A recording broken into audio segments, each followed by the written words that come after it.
கர்த்தாவே எங்கள் சிறையிருப்பை மறுபடியும் திருப்போம்.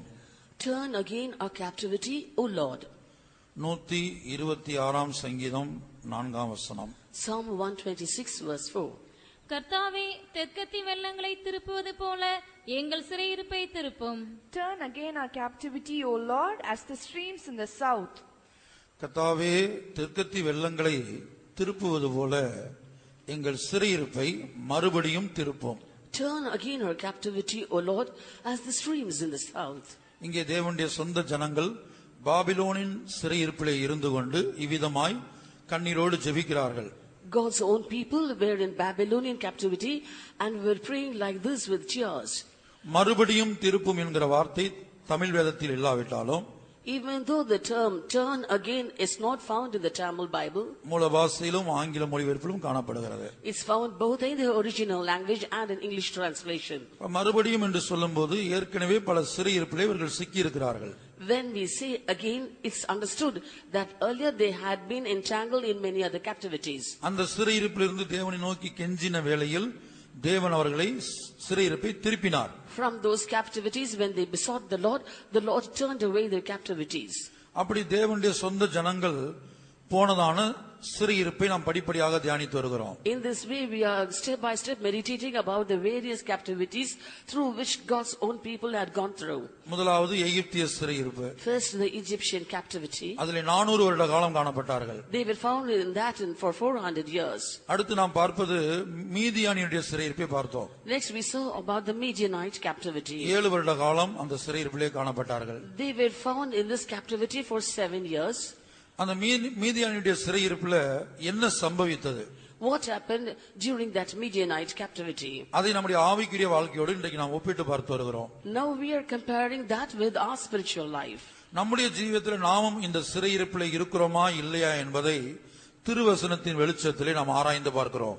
By the light of the Holy Scripture, we are finding out if we are too in this captivity. அந்த சிறையிருப்பிலே அவர்களுக்கு சம்பவித்தது என்னவென்று சொன்னால், முதல் காரியம், மீதியானுடைய சிறையிருப்பு வந்தபோது இஸ்ரவேல் ஜனங்களுக்கு சம்பவித்த முதல் தோல்வி என்னவென்றால், கர்த்தரை மாத்திரம் அடைக்கலமாய் கொள்வதற்கு பதிலாக அவர்கள் மலைகளையும் குகைகளையும் அரணான ஸ்தலங்களையும் தங்களுக்கு அடைக்கலமாக மாற்றிக்கொண்டார்கள். The first failure that the Israelites encountered in this Midianite captivity is that instead of having the Lord as a refuge, they had for their refuge dens made in mountains, caves and in strongholds. காலையிலே சுருக்கமாய் பார்த்தோம், கர்த்தரை மாத்திரம் அடைக்கலமாய் கொள்பவர்கள் எப்படி இருப்பார்கள்? In this morning, we saw in brief as to how people who have the Lord as a refuge will be. யோசபாத் Jehoshaphat, கர்த்தரை மாத்திரம் அடைக்கலமாக கொண்டான். he had the Lord alone as his refuge. யுத்த களத்துக்கு அவன் போகவில்லை. He did not go to the battlefield. வேறு யாரையும் சார்ந்து கொள்ளவில்லை. He did not rely on anyone else. சத்துருக்களோடு சமாதானமாய் போகவில்லை. He did not go for a compromise with the enemies. தேவன் அந்த சத்துருக்கள் ஒருவரை ஒருவர் வெட்டி கொண்டு மரிக்கும்படியாக கிரியை செய்தார். The Lord worked in a way so that the enemies slew one another and fell. இரண்டாவது, கர்த்தரை மாத்திரம் அடைக்கலமாக கொண்ட ராஜா எசேக்கியா ராஜா. The second king who had the Lord alone as his refuge was King Hezekiah. ஒரு பெரிய சாம்ராஜ்யம் தனக்கு விரோதமாக யுத்தத்துக்கு வந்தபோது, When a great empire rose up against him, தன்னை மிரட்டும்படியாக ஒரு கடிதம் நிருபம் எழுதி அனுப்பின போது, when he was sent a threatening epistle, வேறு யாருடைய உதவியும் நாடவில்லை. he did not seek the help of anyone else. இஸ்ரவேலின் ராஜாக்களுடைய உதவி கூட நாடவில்லை. He did not seek the help of the kings of Israel too. அதேவேளை தன்னுடைய போர் வீரர்களை நம்பவில்லை. At the same time, he did not trust in his own soldiers. அந்த நிருபத்தை கொண்டு போய் கர்த்தருடைய சமூகத்திலே விரித்து வைத்து ஜெபிக்கிறார். He spread out that letter in God's presence and prayed. கர்த்தரை மாத்திரம் அடைக்கலமாக கொண்டார். He had the Lord alone as his refuge. அப்போது சம்பவித்தது, ஒரு தூதன் இறங்கி வந்து அஸ்ரியருடைய பாளையத்துல 185,000 வீரர்களை அழித்து போட்டான். The thing that happened was an angel came down and slew 185,000 soldiers in the Assyrian. அடுத்து தாவீதை குறித்து பார்த்தோம். Next we saw about David. தாவீது சில நேரங்களில் கர்த்தரை அடைக்கலமாக கொண்டிருந்தார்.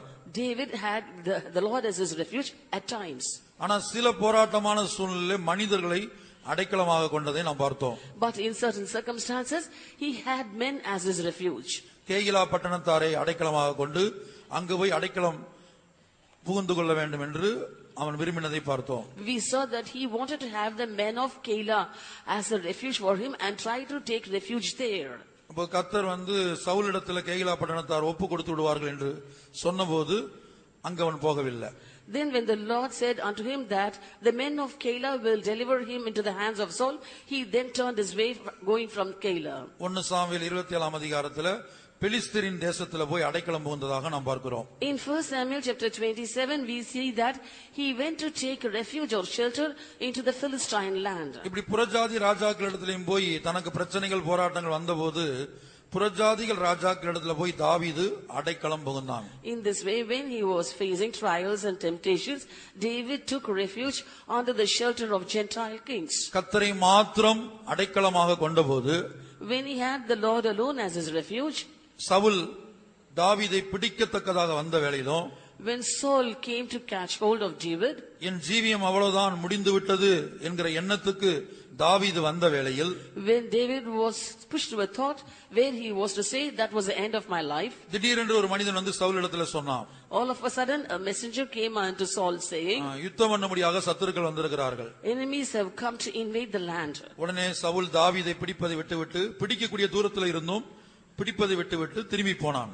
Even though David was at a hand's distance from Saul, Saul left off pursuing David and returned back. அந்த சந்தர்ப்பத்திலே கர்த்தர் தாவீதுக்கு ஒரு அருமையான அடைக்கலமாய் மாறினார். In that situation, the Lord turned out to be a very good refuge for David. இனி மற்றொரு அனுபவம் காலையிலே நாம் பார்த்தோம். பரிசுத்தவான்களுடைய நடத்திப்பு ஒரு அடைக்கலம் என்று பார்த்தோம். This morning we saw of another refuge also, that is the leading of the saints. அதுதான் கர்த்தருடைய அடைக்கலம். That is the refuge of the Lord. அதற்கு வேதத்தில் நாம் ஆதாரமாய் பார்க்க வேண்டுமானால், And if we want to prove out of the scripture for that, எருசலேமிலிருந்து எரியோவுக்கு போனதான ஒரு மனிதனை குறித்து வேதத்தில் இயேசு சொல்லுகிறார். Jesus says of a man in the scripture who went down from Jerusalem to Jericho. அப்படி போகிற வழியிலே கள்ளர் கையில் அவன் அகப்பட்டான். In this way on his journey he fell among thieves. அவர்கள் அவனை காயப்படுத்தி அவனுடைய வஸ்திரங்களை உரிந்து கொண்டு குற்றுயிராய் விட்டு போனார்கள். They wounded him, stripped him and left him half dead. அப்ப ஒரு லேவியன் பக்கமாய் விலகி போனான். A Levite came that said and went passed by. ஒரு ஆசாரியன் பக்கமாய் விலகி போனான். And also a priest came and passed on the other side. ஆனா அங்க ஒரு சமாரியன் வந்தார். But later a Samaritan came. அந்த சமாரியன் அந்த குற்றுயிராய் கிடக்கிற மனிதனை தூக்கி எடுத்தார். That Samaritan came and lifted up the man who was half dead. அவனுடைய காயங்களை கட்டினார். He bound up his wounds. அவனை தன்னுடைய சுயவாகன எண்ணெயினால் ஆற்றினார். And he poured in oil. சுயவாகனத்தின் மேல் ஏற்றினார். Set him on his own beast. அவனை கொண்டு போய் ஒரு சத்திரத்தான் கையிலே ஒப்படைத்ததாக நாம் பார்க்கிறோம். And we see that he brought him to an inn and gave him into the care of the innkeeper. இந்த சம்பவம் நம்ம எல்லாருக்கும் மனப்பாடமா தெரிந்தபடினால வசனம் வாசிக்கவில்லை. I hope all of you know this incident by heart, so we are skipping off this. அப்ப அந்த சத்திரத்தான் கையில கொடுக்கிறார்.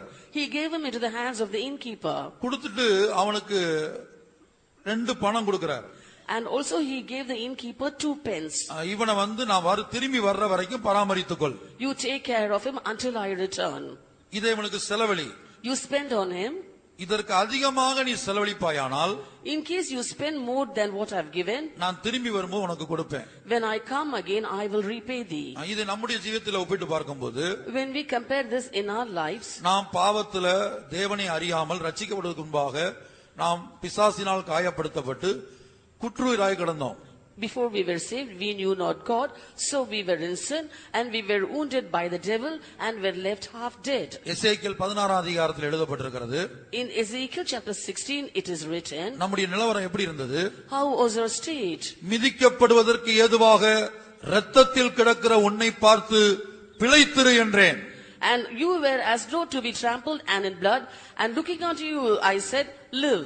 தேவன் சொல்றார், நான் உன் அருகே கடந்து வரும்போது, the Lord said, when I came by you, நீ உப்பால் சுத்திகரிக்கப்படவில்லை, you were not salted with salt, தண்ணீரால் குளிப்பாட்டப்படவில்லை, and were not washed by water. இவைகளில் ஒன்றையும் உனக்காக செய்ய ஒரு கண்ணு உன் பேரில் பிரியமாயிருந்ததில்லை. None I pity thee to do anything of these unto thee. மிதிக்கப்படுவதற்கு ஏதுவாக இரத்தத்திலே நீ கிடந்தாய். And thou wast rolling in blood so that everyone could trample you. நான் உன்னை பார்த்து பிழைத்திரு என்றேன். Looking unto you, I said, live. இப்படித்தான் நம்ம ஒவ்வொருத்தருடைய கடந்த காலமும் காணப்பட்டது. This was the way everyone lived in the past. நம்முடைய வாழ்க்கையில் இயேசு ஒரு நாள் வந்தார். One day Jesus came in our life. அந்த நல்ல சமாரியன் ஒரு நாள் வந்தார். That good Samaritan came one day in our life. பிசாசினால் காயப்படுத்தப்பட்டு குற்றுயிராய் கிடந்த நம்மை அவர் எடுத்து என்ன செய்தார்? காயங்களை கட்டினார். We were wounded by the devil and were left half dead. He lifted us up and bound our wounds. இந்த மேன்மையான ரட்சிப்பை கொடுத்தார். He gave us this great salvation. ஆனா அடுத்து அவர் என்ன செய்தார்? What did he do next? சத்திரத்தான் கையிலே கொடுத்து விட்டார். He gave us into the care of the innkeeper. இங்க ஒரு சத்திரத்தையும் சத்திரத்தானையும் பார்க்கிறோம். Here we see of an inn and an innkeeper. இந்த சத்திரம் தான் புதிய ஏற்பாட்டு சபை. This inn is a New Testament church. அந்த சத்திரத்தான் தான் அப்போஸ்தல ஊழியர்கள். The innkeeper are the apostolic ministers. அப்ப ஆண்டவர் என்ன செய்றார்? ஒரு ஆத்துமாவை குற்றுயிராய் கிடக்கிற ஆத்துமாவை தூக்கி எடுத்து யாரிடத்துல அடைக்கலமா கொடுக்கிறார்? நான் திரும்பி வர்ற வரைக்கும் பாத்துக்கன்னு, நான் திரும்பி வர்ற வரைக்கும் பாத்துக்கன்னு யார்ட்ட கொடுத்துட்டு போயிருக்கிறார்? And lifting up a man who is half dead, to whom does the Lord entrust the person until he returns? சத்திரத்தான் கையில கொடுத்துட்டு போயிருக்கிறார். He has given him into the hands of the innkeeper. 2 பணம் கொடுத்தார். He gave 2 pence. அதுக்கு பல ஆவிக்குரிய அர்த்தங்கள் இருக்குது. There are many spiritual interpretations for that. ஒன்று கிருபை, மற்றொன்று சத்தியம். One is grace and the other is truth. ஒன்று அப்போஸ்தல ஊழியம், மற்றொன்று அப்போஸ்தல உபதேசம். One is the apostolic ministry and the other is the apostolic doctrine. அப்படி 2 பணத்துக்கு பல ஆவிக்குரிய அர்த்தங்கள் சொல்லலாம். In this way we can give various spiritual interpretations for 2 pence. அப்ப இத வைத்து இந்த ஆத்துமாவை நீ என்ன செய்யணும்? பாதுகாக்க வேணும், பராமரிக்க வேணும். He had to take care of the soul having these 2 pence. அப்ப இந்த குற்றுயிராய் கிடந்த ஆத்துமா எங்க அடைக்கலம் வந்திருக்கிறது? So now where has the soul which was left half dead come for shelter or refuge? மெய்யான கர்த்தருடைய அடைக்கலம் எது? Which is the true refuge of God? சத்திரத்தான் கையிலே ஒப்படைத்திருக்கிறார். He has been entrusted into the hands of the innkeeper. அவ கொடுத்துட்டு ஆண்டவர் மேல போயிட்டார், பரலோகத்துக்கு போயிட்டார். Giving him that, the Lord has gone up to heaven. இனி திரும்பி வருவார் ரகசிய வருகையில.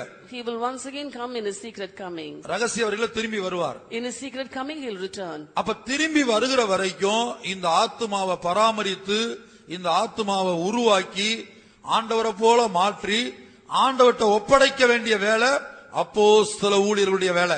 So is the work of the apostolic ministers to take care of that soul and also to nourish and cherish and mold that soul and give it into the hands of the Lord when he returns. ஆகவே தான் 2 கொரிந்தியர் 11ஆம் அதிகாரம் 2ஆம் வசனத்துல பவுல் சொல்லுகிறார், நான் உங்களை கற்புள்ள கன்னிகையாக கிறிஸ்து என்னும் ஒரே புருஷனுக்காக ஒப்பு கொடுக்க நியமித்தபடியால் உங்களுக்காக தேவ வைராக்கியமான வைராக்கியம் கொண்டிருக்கிறேன். That is why in 2 Corinthians chapter 11 verse 2 St. Paul says, for I am jealous over you with godly jealousy, for I have espoused you to one husband, that I may present you as a chaste virgin to Christ. மாத்திரமல்ல, not only that, கொலோசையர் 1ஆம் அதிகாரத்திலே சொல்லுகிறார், in Colossians chapter 1 he says, கிறிஸ்துவின் சரீரமாகிய சபைக்காக, for the church, the body of Christ, அவருடைய உபத்திரவங்களில் குறைவானது, that which is lack in his troubles. கொலோசையர் 1:24. Colossians 1 verse 24. இப்பொழுது நான் உங்கள் நிமித்தம் அனுபவிக்கிற பாடுகளில் சந்தோஷமடைந்து கிறிஸ்துவினுடைய உபத்திரவங்களில் குறைவானதை அவருடைய சரீரமாகிய சபைக்காக என் மாம்சத்திலே நிறைவேற்றுகிறேன்.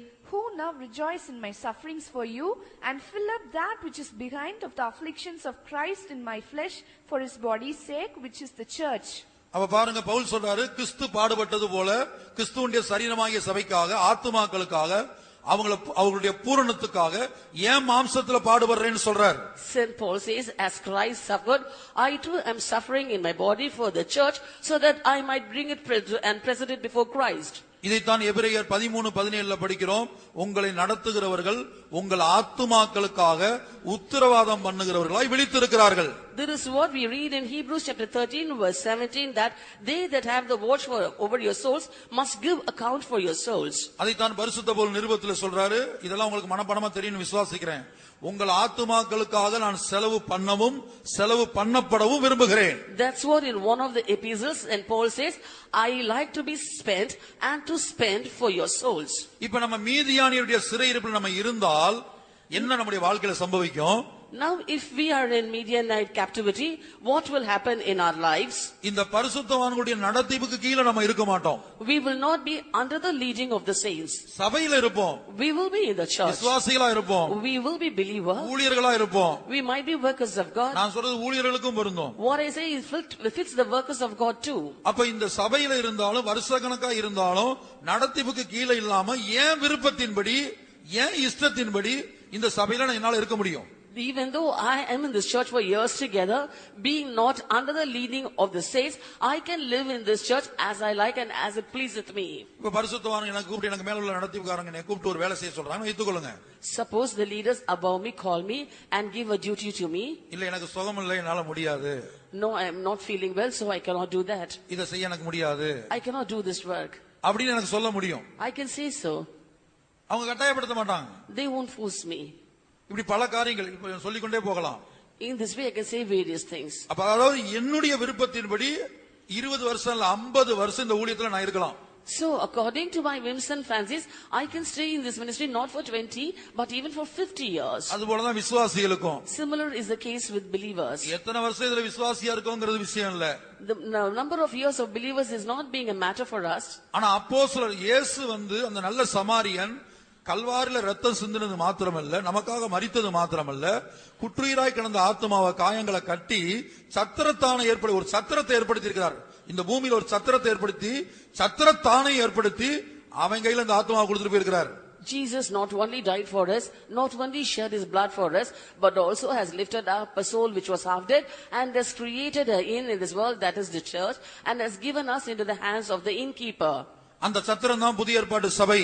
That inn is the New Testament church. அந்த சத்திரத்தான் தான் அப்போஸ்தல ஊழியர்கள். That innkeeper is the apostolic ministers. அப்ப நம்ம அவர்களிடத்துல ஒப்பு கொடுத்து அந்த அடைக்கலத்துக்குள்ள காணப்படணும்.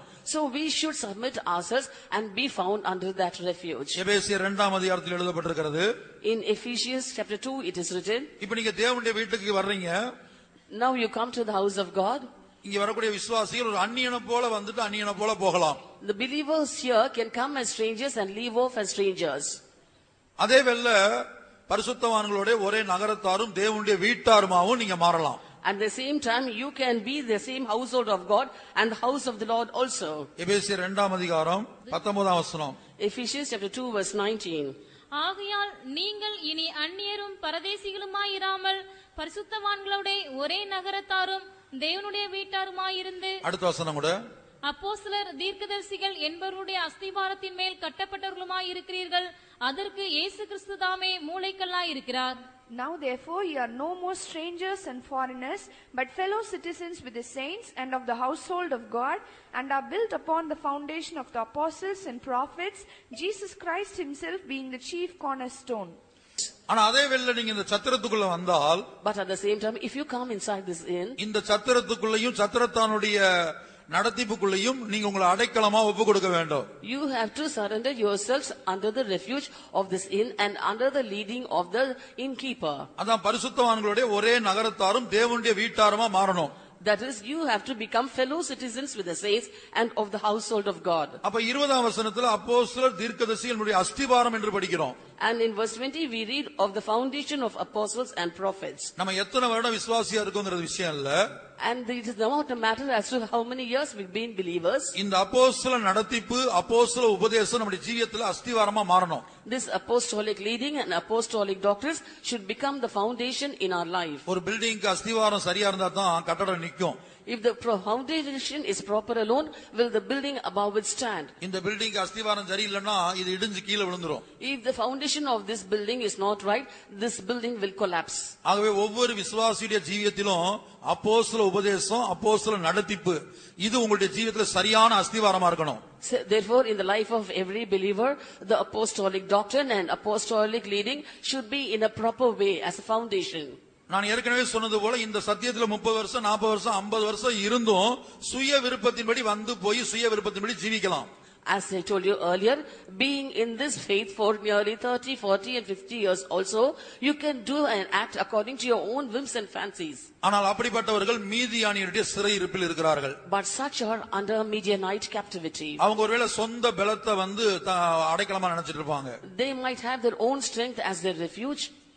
அதுக்கப்புறம் அல்லது வேற யாராவது மனிதர்களை அடைக்கலமா வைத்திருப்பாங்க, Or they might trust other people and have them as a refuge. அல்லது தங்களுடைய படிப்பையோ தங்களுடைய வேலையோ அல்லது தங்களுடைய சம்பாத்தியத்தையோ இப்படி நமக்கு தங்களுக்கு தெரிந்த நிறைய மனிதர்கள், படைபலம், ஆள்பலம், இதெல்லாம் அடைக்கலமா வைத்திருக்கிறவங்க இருப்பாங்க. Or there are people who have their education or their job or their earnings, and certain also have manpower as their refuge. இப்ப நம்முடைய ஜீவியத்துல நாம் மீதியாண்டிய சிறையிருப்பில் இருக்கிறோமா இல்லையா என்பதை நாம் எப்படி கண்டுபிடிப்பது? How can we find out in our lives if we are in Midianite captivity? அவர் என்னை கொன்று போட்டாலும் அவர் மேல் நம்பிக்கையாயிருப்பேன். Even though he slay me, yet will I trust in him. அப்போஸ்தல நடத்திப்புக்கு ஒப்பு கொடுத்து நடத்தப்படுகிற ஒரு வாழ்க்கை இருக்குது. Being under the leadership of the apostles, there is a life of being led by them. ஒவ்வொரு தனிப்பட்ட விசுவாசியும் அப்போஸ்தல ஊழியர்களால் நடத்தப்படுகிற ஒரு வாழ்க்கை. And the individual believers should be led by the apostles. அப்படி நடத்தப்படுகிற வாழ்க்கைக்கு நாம் நம்மை ஒப்பு கொடுக்க வேண்டும். In this way we should surrender ourselves to be led. கொரிந்து சபையாருக்கு மக்கதோனியா நாட்டு சபைகளுக்கு தேவன் அளித்த கிருபையை பவுல் அறிவிக்கிறார். To the Corinthian church, Paul was declaring the grace that the Lord had bestowed upon the Macedonian church. ஏன்னா கொரிந்து விசுவாசிகளுக்கு அப்போஸ்தலர் நடத்திப்புக்கு ஒப்பு கொடுக்கிற அனுபவம் ஆரம்ப நாட்களில் குறைவா இருந்தது. For initially the Corinthian believers lacked in yielding themselves to the apostolic leading. அப்ப மற்ற சபையில உள்ள விசுவாசிகள் எப்படி இருந்தாங்க, எப்படி தங்களுடைய நடத்திப்புக்கு ஒப்பு கொடுத்தாங்கங்கறத பவுல் அவர்களுக்கு எடுத்து சொல்லுகிறார். So Paul was telling unto them how the other churches had submitted themselves to the apostolic leading and how they were being led by the apostles. 2 கொரிந்தியர் 8ஆம் அதிகாரம் 1ஆம் வசனத்துல வாசிக்கும்போது மக்கதோனியா நாட்டு சபைகளுக்கு தேவன் அளித்த கிருபையை உங்களுக்கு அறிவிக்கிறோம். In 2 Corinthians chapter 8 verse 1 it is written, Brethren, we do you to wit of the grace of God bestowed on the churches of Macedonia. அந்த விசுவாசிகளை குறித்து அவர் கொடுக்கிற சாட்சி 5ஆம் வசனத்துல படிக்கிறோம். And the testimony that he gives about the believers there, we read in verse 5. முதலாவது அவர்கள் தங்களை தாங்களே கர்த்தருக்கு ஒப்பு கொடுத்தார்கள். First they gave their own selves to the Lord, பின்பு எங்களுக்கு ஒப்பு கொடுத்தார்கள். and unto us by the will of God. இதான் அந்த அடைக்கலம். This is the refuge. முதலாவது அவர்கள் கர்த்தருக்கு தங்களை ஒப்பு கொடுத்தார்கள். First of all they gave themselves to the Lord. இரண்டாவது கர்த்தரால் ஏற்படுத்தப்பட்ட ஒரு சத்திரம், கர்த்தரால் ஏற்படுத்தப்பட்ட ஒரு சத்திரக்காரன். And next the inn appointed by the Lord, and an innkeeper also appointed by the Lord. அவர்களிடத்தில் தங்களை அப்படியே ஒப்பு கொடுத்து விட்டார்கள். And they had committed themselves to them also. இந்த ஒப்பு கொடுக்கிறதை பத்தி சொல்லும்போது நான் ஒரு ராஜாவை குறித்து சொல்ல ஆசைக்கிறேன். When I am telling you of committing, I want to tell you of a king. தயவு செய்து நீங்க ஒவ்வொருத்தரும் அதை நிதானிச்சு பார்க்கணும், ஆராய்ஞ்சு பார்க்கணும். Every one of you should think of that and meditate over that. இப்ப யோசேப்பு ஒரு பாவம் பண்ணிட்டான்னு சொல்லி அவனை சிறைச்சாலையில போட்டிருந்தாங்க. Considering Joseph had sinned, they cast him into prison. மொத்த எகிப்து தேசத்தை பொறுத்த வரைக்கும் யோசேப்பு விபச்சார பாவம் பண்ணவன். The whole land of Egypt was under the impression that Joseph had committed the sin of adultery. அப்ப அந்த பாவம் தான் அந்த எகிப்தின் சிறைச்சாலையில அவன் பேர்ல எழுதிருந்துச்சு. And in the report in the Egyptian prison, the sin or such a sin was written against his name. மொத்த எகிப்துக்கும் தெரியும். Whole of Egypt knew of it. ஆனா அதே வேளையில அந்த தேசத்துல பார்வோன், அந்த தேசத்தின் ராஜாவாகிய பார்வோன் ஒரு சொப்பனம் கண்ட வேளையில, at the same time when the Pharaoh, the king of the land, had a dream, இதன் அர்த்தத்தை சொல்லக்கூடிய அந்த தன்மை யோசேப்புக்கு இருப்பதாக கேள்விப்பட்டான். he came to know that Joseph was able to interpret his dream. அப்ப யோசேப்பு அழைத்து கொண்டு Then he summoned Joseph. மொத்த எகிப்து அவனை பாவின்னு சொன்ன போதும், Even though the whole land of Egypt called Joseph a sinner, அவனுக்குள்ள காணப்பட்ட தேவனுடைய வார்த்தையை இவன் பார்த்தபோது, when he had seen the word of God was found in him, நீங்க கற்பனை பண்ணி பாருங்க, மொத்த எகிப்து தேசத்துடைய அதிகாரத்தையும் யோசேப்பு கரத்துல கொடுத்துட்டான். he gave the authority or power of the whole land of Egypt into the hands of Joseph. அந்த தேசத்துக்கு ஒரு சட்டம் போட்டான், யாராவது கையையோ காலையோ நீட்டணும்னா யோசேப்பை கேட்டுதான் நீட்டணும். And he put also a law in the land and promulgated it, saying, if any of you wanted to stretch out your hand or feet, first you've got to ask permission of Joseph. இந்த வசனங்கள்லாம் உங்களுக்கு தெரியும்னு விசுவாசிக்கிறேன். I believe you know all these verses. தெரியாவிட்டா படித்து பார்த்துக் கொள்ளுங்க. If not, you can read and know that. அப்ப பாருங்க, பார்வோனுடைய ஒப்பு கொடுத்தல புறஜாதி ராஜாவன். He was a Gentile king, that Pharaoh. இப்ப நம்ம சபையில ஒரு ஆள் தீர்க்கதரிசனம் சொன்னால், Suppose someone prophesies in the church, நம்ம அவங்க ஜீவியத்தை பார்ப்போம். first we will look into their life. அவங்களுடைய குறைவுகளை பார்ப்போம். We'll look into their shortcomings. அவங்க மூலமா சொல்லப்படுகிற தீர்க்கதரிசன வார்த்தையை அலட்சியம் பண்ணுவோம். Then we'll despise the prophetical word that has been pronounced by them. இந்த ஆளே சரியில்லை, இந்த ஆள் ஜீவி எனக்கு தெரியாதா, இவன் என்னத்த தீர்க்கதரிசனம் சொல்றான், This man is right, not right, don't I know his life, and he is coming to prophesy now. இதுதான் பொதுவா மனிதனுடைய இயற்கையான சுபாவம். This is the natural nature of a man. ஆனா அந்த பார்வோனை பாருங்க. But look at that Pharaoh. தேவனுடைய வார்த்தை அவனுக்குள்ள இருந்ததுன்னா அவன் ஜீவிய சரித்திரத்தை அவன் திரும்பி பார்க்கல. And he did not look into his life history, but he just saw that the word of the Lord was in his mouth. யோசேப்பு யாரு, அவன் என்ன பாவம் பண்ணா, எதுக்காக ஜெயிலுக்குள்ள வந்தான், சிறைச்சாலைக்குள்ள வந்தான், இத்தனை வருஷம் சிறைச்சாலைக்குள்ள எதுக்காக இருக்கிறான், இந்த கதையெல்லாம் அவனுக்கு தேவையில்லை. He did not want to know who Joseph was and what sort of sin made him to come into this prison and how long he was there in the prison and so on. மொத்த அதிகாரத்தையும், ஒரு பெரிய எகிப்து தேசம், அதனுடைய மொத்த அதிகாரம் எல்லாவற்றையும் யோசேப்பிட்ட கொடுத்துட்டான். A great land of Egypt and all part therein, everything he gave into the hands of the Joseph. நீ என்ன சொல்றியோ அதை நாங்க கேக்குறோம். We will obey whatever you say.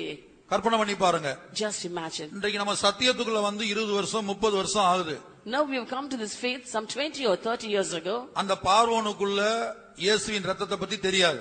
Pharaoh did not know about the blood of Jesus. ஏன்னா இயேசுவின் ரத்தத்தினால அவன் விலைக்கு வாங்கப்படல. For he was not bought by the blood of Jesus. அந்த பார்வோன் ஞானஸ்நானம் எடுக்கல. Pharaoh did not take baptism. அந்த பார்வோன் அபிஷேகம் பெறல. Pharaoh was not anointed. அந்த பார்வோனுக்கு இப்படிப்பட்ட அப்போஸ்தல உபதேசம் சபை கிடையாது. That Pharaoh did not have such an apostolic doctrine or a church. இது ஒண்ணுமே கிடையாது. He had nothing of this sort. அவன் புறஜாதி ராஜா. He was a Gentile king. ஒரு பெரிய எகிப்து சாம்ராஜ்யம். A great Egyptian empire. அந்த ராஜ்யத்துடைய சகல அதிகாரத்தையும் யோசேப்புடைய கடந்த காலத்தை குறித்து கேள்விப்பட்டிருந்தோம், அறிந்திருந்தோம். அவன் மேல உள்ள அபாண்டமான பழி முழு உலகம், அந்த எகிப்து முழுவதும் உண்மைதான் நம்புச்சு. யோசேப்பு பரிசுத்தவான், ஆனா எல்லாருடைய பார்வையில அவன் பாவி. The whole power of the land of Egypt was given into the hands of Joseph. Even though he knew that Joseph was a sinner, he was in prison, and the whole land of Egypt had considered him as an adulterous man, even though he was innocent. எப்படி அடைக்கலமா தன்னை ஒப்பு கொடுக்கலாம் பாருங்க. See the way he surrendered himself for that refuge. அந்த அடைக்கலத்துக்குள்ள பிரவேசிக்கலாம் பாருங்க. See the way he entered into that refuge. தான் மாத்திரமல்ல, Not only himself, தன் குடும்பம் முழுவதும், his whole family, தன் தேசத்துல ஒவ்வொரு குடும்பம் முழுவதும், every family in his land, அப்படியே அவங்கிட்ட ஒப்படைச்சிட்டான். totally he submitted into his hands. பொதுவா நம்ம யாரும் அதை செய்ய மாட்டோம். Generally none of us will dare to do that. இப்ப ஒரு திருடங்கிட்ட வந்து ஒரு பெரிய பணப்பொருளை பொக்கிஷத்தை ஒப்படைக்கிறது போல, As though giving a big bag of money or treasure into the hands of a robber. ஒரு பேங்க் லாக்கர் சாவியை திருடங்கையில ஒப்படைக்கிறது போல, As though giving the keys of a bank locker into the hands of a dacoit. யோசேப்பு உண்மையிலே திருடன் கிடையாது. Actually Joseph was not a robber. ஆனா எகிப்தை பொறுத்த வரைக்கும் அவன் பாவி. But as far as Egypt was concerned, he was a sinner. எல்லாருடைய பார்வையில அவன் பாவி. In the sight of everyone, he was a sinner. அப்படிப்பட்ட குற்றச்சாட்டு உள்ள ஒரு மனிதனிடத்துல மொத்த அதிகாரத்தையும் கொடுத்து அவனுக்குள்ள அடைக்கலம் புகுந்து கொண்டான். He gave the total power into the hands of such a man who has been accused, and he entered into that refuge. இன்றைக்கு நம்முடைய வாழ்க்கையை ஒப்பிட்டு பாருங்க. Today compare that with our lives. இங்க மக்கதோனியா நாட்டு சபைகளுக்கு தேவன் அளித்த கிருபையை, இது ஒரு கிருபை. இந்த அப்போஸ்தலர் நடத்திக்குள்ள ஒப்பு கொடுக்கறது எல்லாருக்கும் முடியாது. Committing ourselves into the refuge of the apostles cannot be done by everyone. We need special grace for that. இன்றைக்கு இந்த சபையிலே வருஷ கணக்கா இருந்தாலும் இந்த நடத்திக்குள்ளேயே வராம சுயமா வந்துட்டு சுயமா போறவங்க இன்றைக்கு இருக்காங்க. சாகுற வரைக்கும் பலரும் அப்படிதான் இருக்காங்க. Even today, even though it's been many years since you come to this church, even now till today there are many people who have not submitted themselves under the apostolic leading, and they will continue like this till the day of the death. நடத்தப்படுவதற்கோ உடைக்கப்படுவதற்கோ மெல்லிய மாவாய் மாற்றப்படுவதற்கோ தங்களை யாரும் ஒப்பு கொடுக்கிறது இல்ல. Nobody is submitting themselves to be led or broken or to be made into fine flour. போஜன பலியாய் மாற வேண்டுமானால் முதல்ல அதுக்கு மெல்லிய மாவா மாறணும். If you want to become a meat offering, first of all it should become as fine flour. நம்முடைய சுயம் உடைக்கப்பட வேண்டும். Our self should be broken. நாம் நொறுக்கப்பட வேண்டும். We should be bruised. கர்த்தராகிய இயேசுவையே பிதாவாகிய தேவன் நொறுக்கினார் என்று எழுதப்பட்டிருக்கிறது. It is written, God the Father had bruised Lord Jesus Christ. கர்த்தரோ அவரை நொறுக்க சித்தமாகி பாடுகளுக்கு உட்படுத்தினார். It pleased the Lord to bruise him and put him to grief. அப்ப நம்ம அப்படி இந்த அடைக்கலத்துக்குள்ள இந்த சத்திரத்துக்குள்ள வரும்போது இந்த உபதேசம் நம்மை நொறுக்குகிறது. So when we come to this refuge or when we come to this inn, this doctrine is pounding us. இந்த சத்திரத்தானுடைய நடத்திப்பு நம்முடைய சுயத்தை நொறுக்குகிறது. The leading of the innkeeper is pounding ourselves. ஆனாலும் அதற்குள்ள தான் நம்ம அடைக்கலமாக இருக்க வேண்டும். Yet we should be under this refuge. அதை விட்டு விலகி ஓடக்கூடாது. We should not flee away from that. ஆனால் மீதியானுடைய சிறையிருப்புல நம்ம இருந்தோம்னா But if we are in Midianite captivity, நாம் சுயமாய் ஜீவிப்போம். we will live according to our own self. இப்ப தேவனுடைய வீட்டுல ஒரு வேலை செஞ்சா கூட நம்ம விருப்பப்படி செய்வோம், நம்ம விருப்பப்படி செய்வோம்.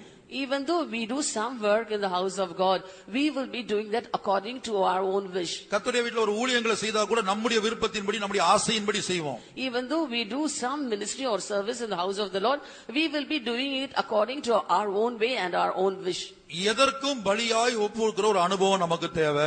We need an experience of offering ourselves as a sacrifice in anything. அந்த அனுபவம் நமக்கு இல்லாவிட்டால், If we do not have that experience, உதாரணமா பாருங்க, இதே யோசேப்பை எடுத்துக்கொள்ளுங்க.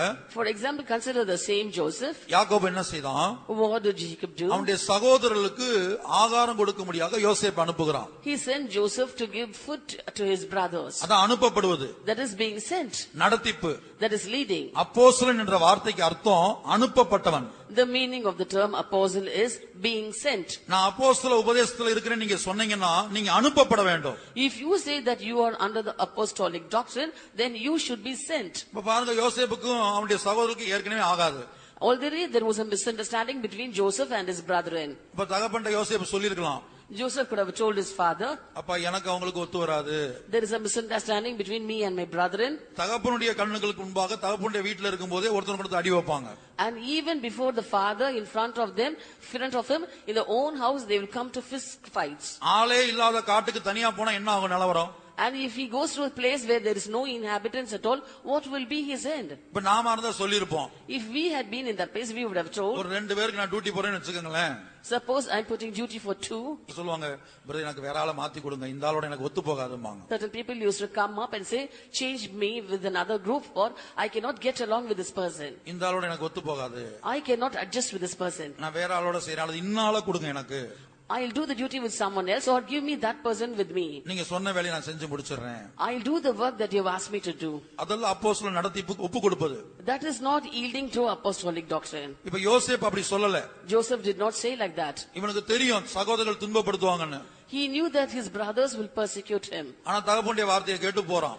But obeying the words of the father, he went. தகப்பன் அனுப்புனது சீகேமுக்கு. The father sent him to Shechem.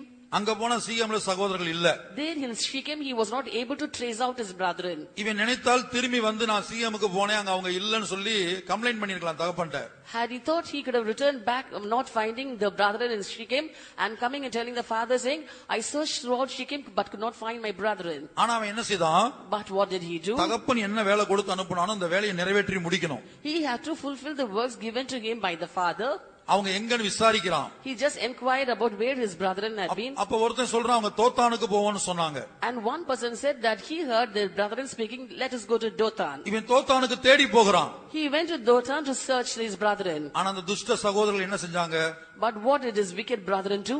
இவ்வளவு கஷ்டப்பட்டு தங்களுக்கு போஜனம் கொண்டு வந்து தங்களை விசாரிக்க வந்த சொந்த சகோதரனை அவனை கொலை செய்ய முயற்சித்தார்கள்.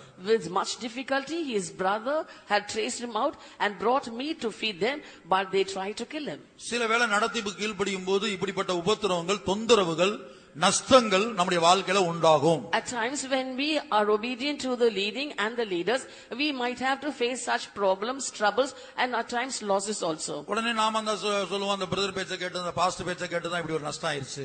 Then immediately we will say, because we listen to the words of the brother or the pastor, we have to face such losses. யோசேப்பு தகப்பன் மேல வருத்தப்படல. Joseph did not have any grievance against his father. இப்படிப்பட்ட சகோதரர்களுக்கு ஆகாரம் கொடுக்கறதுக்காக என்னை அங்கிருந்து அனுப்பி இவ்வளவு பிரச்சனைக்கு என் தகப்பன் தான் காரணம். And for such brethren, my father had asked me to give food, and for all these problems, my father is the reason. கடைசில கொலை செய்ய முயற்சித்தாங்க, ஒரு சகோதரன் தடுக்கறான், அவனை தூக்கி தண்ணீர் இல்லாத குழியில தூக்கி போட்டாங்க. They tried to kill him, but one of the brothers hindered them, so next they cast him into a dry pit without water. அடுத்து இஸ்மாவேலுடைய கரத்துல வித்தாங்க. Next they sold him into the hands of the Ishmaelites. அடுத்து போத்திபாருடைய வீட்டுக்கு போனான். Next he was sent to the house of Potiphar. அங்க இருந்து அபாண்டமான பழியை சுமந்து சிறைச்சாலைக்கு போகிறான். There slanderous accusations were leveled against him, and he had to go to the prison. ஆனா இதெல்லாம் கர்த்தர் நடத்தின பாதை என்று ஆதியாகமத்திலே 105ஆம் சங்கீதம் நினைக்கிறேன், சங்கீதத்திலையும் படிக்கிறோம். And in Genesis and in Psalm 105 we read that in all these the Lord had been with him and the Lord had led him. ஒரு இடத்துல கூட யோசேப்பு என் தகப்பன் தான் காரணம், அல்லது என் சகோதரர்கள் தான் என்னை தூக்கி போட்டாங்க, அல்லது போத்திபாருடைய மனைவி என்னை காட்டி கொடுத்தா அவதான் பாவி, இதெல்லாம் ஒண்ணுமே யோசேப்பு எந்த இடத்துலயும் பேசல. In not even a single place did Joseph say, my father was a reason for all these, or my brethren was a reason for all these, or Potiphar's wife was a reason for me to go to prison. அப்ப தகப்பனுடைய அடைக்கலத்தை குறித்து அல்லது பரிசுத்தவான்களுடைய பரிசுத்தவான்களுடைய நடத்திப்புக்குள் அந்த ஊழியம் அப்போஸ்தல ஊழியத்துக்குள் அடைக்கலமாய் வரும்போது சில நஷ்டங்கள் உண்டாகலாம். And when you come into the refuge of the saints or into the refuge of the apostolic ministry, at times you might have to face difficulties and losses. ஆனா அது நஷ்டம் அல்ல. But that is not a loss. சிங்காசனத்துக்கு யோசேப்பை உயர்த்துறதுக்காக கர்த்தர் கொண்டு வந்த ஒவ்வொரு step படிப்படியா கொண்டு வந்த ஒவ்வொரு படிக்கட்டது. These are the steps or the stations which the Lord had to lead Joseph to finally bring him to the throne. ஆகவே நம்முடைய ஜீவியத்துல நாம் மீதியானுடைய சிறை இருப்பில் இருப்போமானால் பரிசுத்தவான்களுடைய நடத்திப்புக்கு நம்ம ஒருபோதும் ஒப்பு கொடுக்க மாட்டோம். Therefore, in our lives, if we are in Midianite captivity, never will we yield to the apostolic leading or the refuge. ஏதாவது ஒண்ணு நம்ம செய்யணும்னா கூட நல்ல காரியம் செய்யணும், கர்த்தருடைய வீட்டில் ஏதாவது ஒரு காரியம் நல்ல காரியம் செய்யணும்னா கூட அதை நம்ம விருப்பப்படி தான் செஞ்சுட்டு இருப்போம் ஒழிய பரிசுத்தவான்களுடைய மனதின்படி அவங்க சொல்றபடி செய்ய ஒப்பு கொடுக்க மாட்டோம். Even though we do some good thing in the house of the Lord too, we will be doing it according to our own wish and our own style and not according to the leading or the counsel of the saints. அடுத்து இரண்டாவது என்ன நடந்தது? Second, what happened? மீதியானுடைய சிறை இருப்பில் இருக்கும்போது இரண்டாவது காரியம் என்ன? What was the second thing that took place in Midianite captivity? நிலத்தின் விளைச்சலை கெடுத்ததாக நேற்றைக்கு பார்த்தோம். Yesterday we saw that they destroyed the increase of the earth. அப்ப நம்ம ஒவ்வொருத்தரும் நம்ம ஆவிக்குரிய ஜீவியத்துல பல கனிகளை கொடுக்கணும். In our lives, every one of us should be fruitful in the spiritual life. நம்முடைய ஜீவியம் தான் நிலம். Our life is the earth. நம்ம ரட்சிக்கப்படுறதுக்கு முன்னாடி நமக்கு பல சுபாவங்கள் இருந்தது. Before we were saved, certain natures were found in our life. இயேசுவின் இரத்தத்தினால் சம்பாதிக்கப்பட்டோம். We were bought by the blood of Jesus. ஞானஸ்நானம் எடுத்தோம். We took baptism. அபிஷேகம் பண்ணப்பட்டு பல வருஷங்கள் ஆகிவிட்டது. It's been many years since we've been anointed. ஆனா இந்த நம்ம ஜீவியமாகிய நிலத்துல கனி உண்டாகணும். But in our life, the earth, there isn't fruit.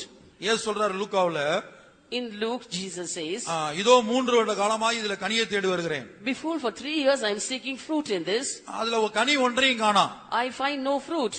இது ஏன் நிலத்தை கெடுக்கிறது? Why should it cumber the ground? இத வெட்டி போடுன்னு சொல்லிட்டார். Cut it down, he said. அது பிதாவாகிய தேவன். That's God the Father. அந்த தோட்டத்து எஜமான் பிதாவாகிய தேவன். The Lord of the garden is the God the Father. அங்க ஒரு தோட்டக்காரனை பார்க்கிறோம். There we see a dresser of the vineyard. அவர்தான் கர்த்தராகிய இயேசு. He is Lord Jesus Christ. அவர் பிதாவினிடத்தில் பரிந்து பேசுகிறார். He is interceding with the Father. ஐயா, Master, இந்த வருஷம் இருக்கட்டும். let it be here this year. இத நான் கொத்துறேன். I will dig about it எரு போடுறேன். and dung it. அதான் இந்த கூட்டம். And these are the meetings of that. இது கொத்துற கூட்டம். This is a meeting where you're being dug out. இப்ப சண்டே சர்வீஸுக்கும் பைபிள் ஸ்டடிக்கும் இந்த சுத்தியர் கூட்டத்துக்கு வித்தியாசம் இருக்குது. There is a difference between Sunday service and Bible study and the sanctification meeting. இதைத்தான் ஏசாயா 1 அதிகாரத்துல சொல்றாரு. This is what he says in Isaiah chapter 1. உச்சந்தலை முதல் உள்ளங்கால் வரைக்கும் அதுல சுகமே இல்ல.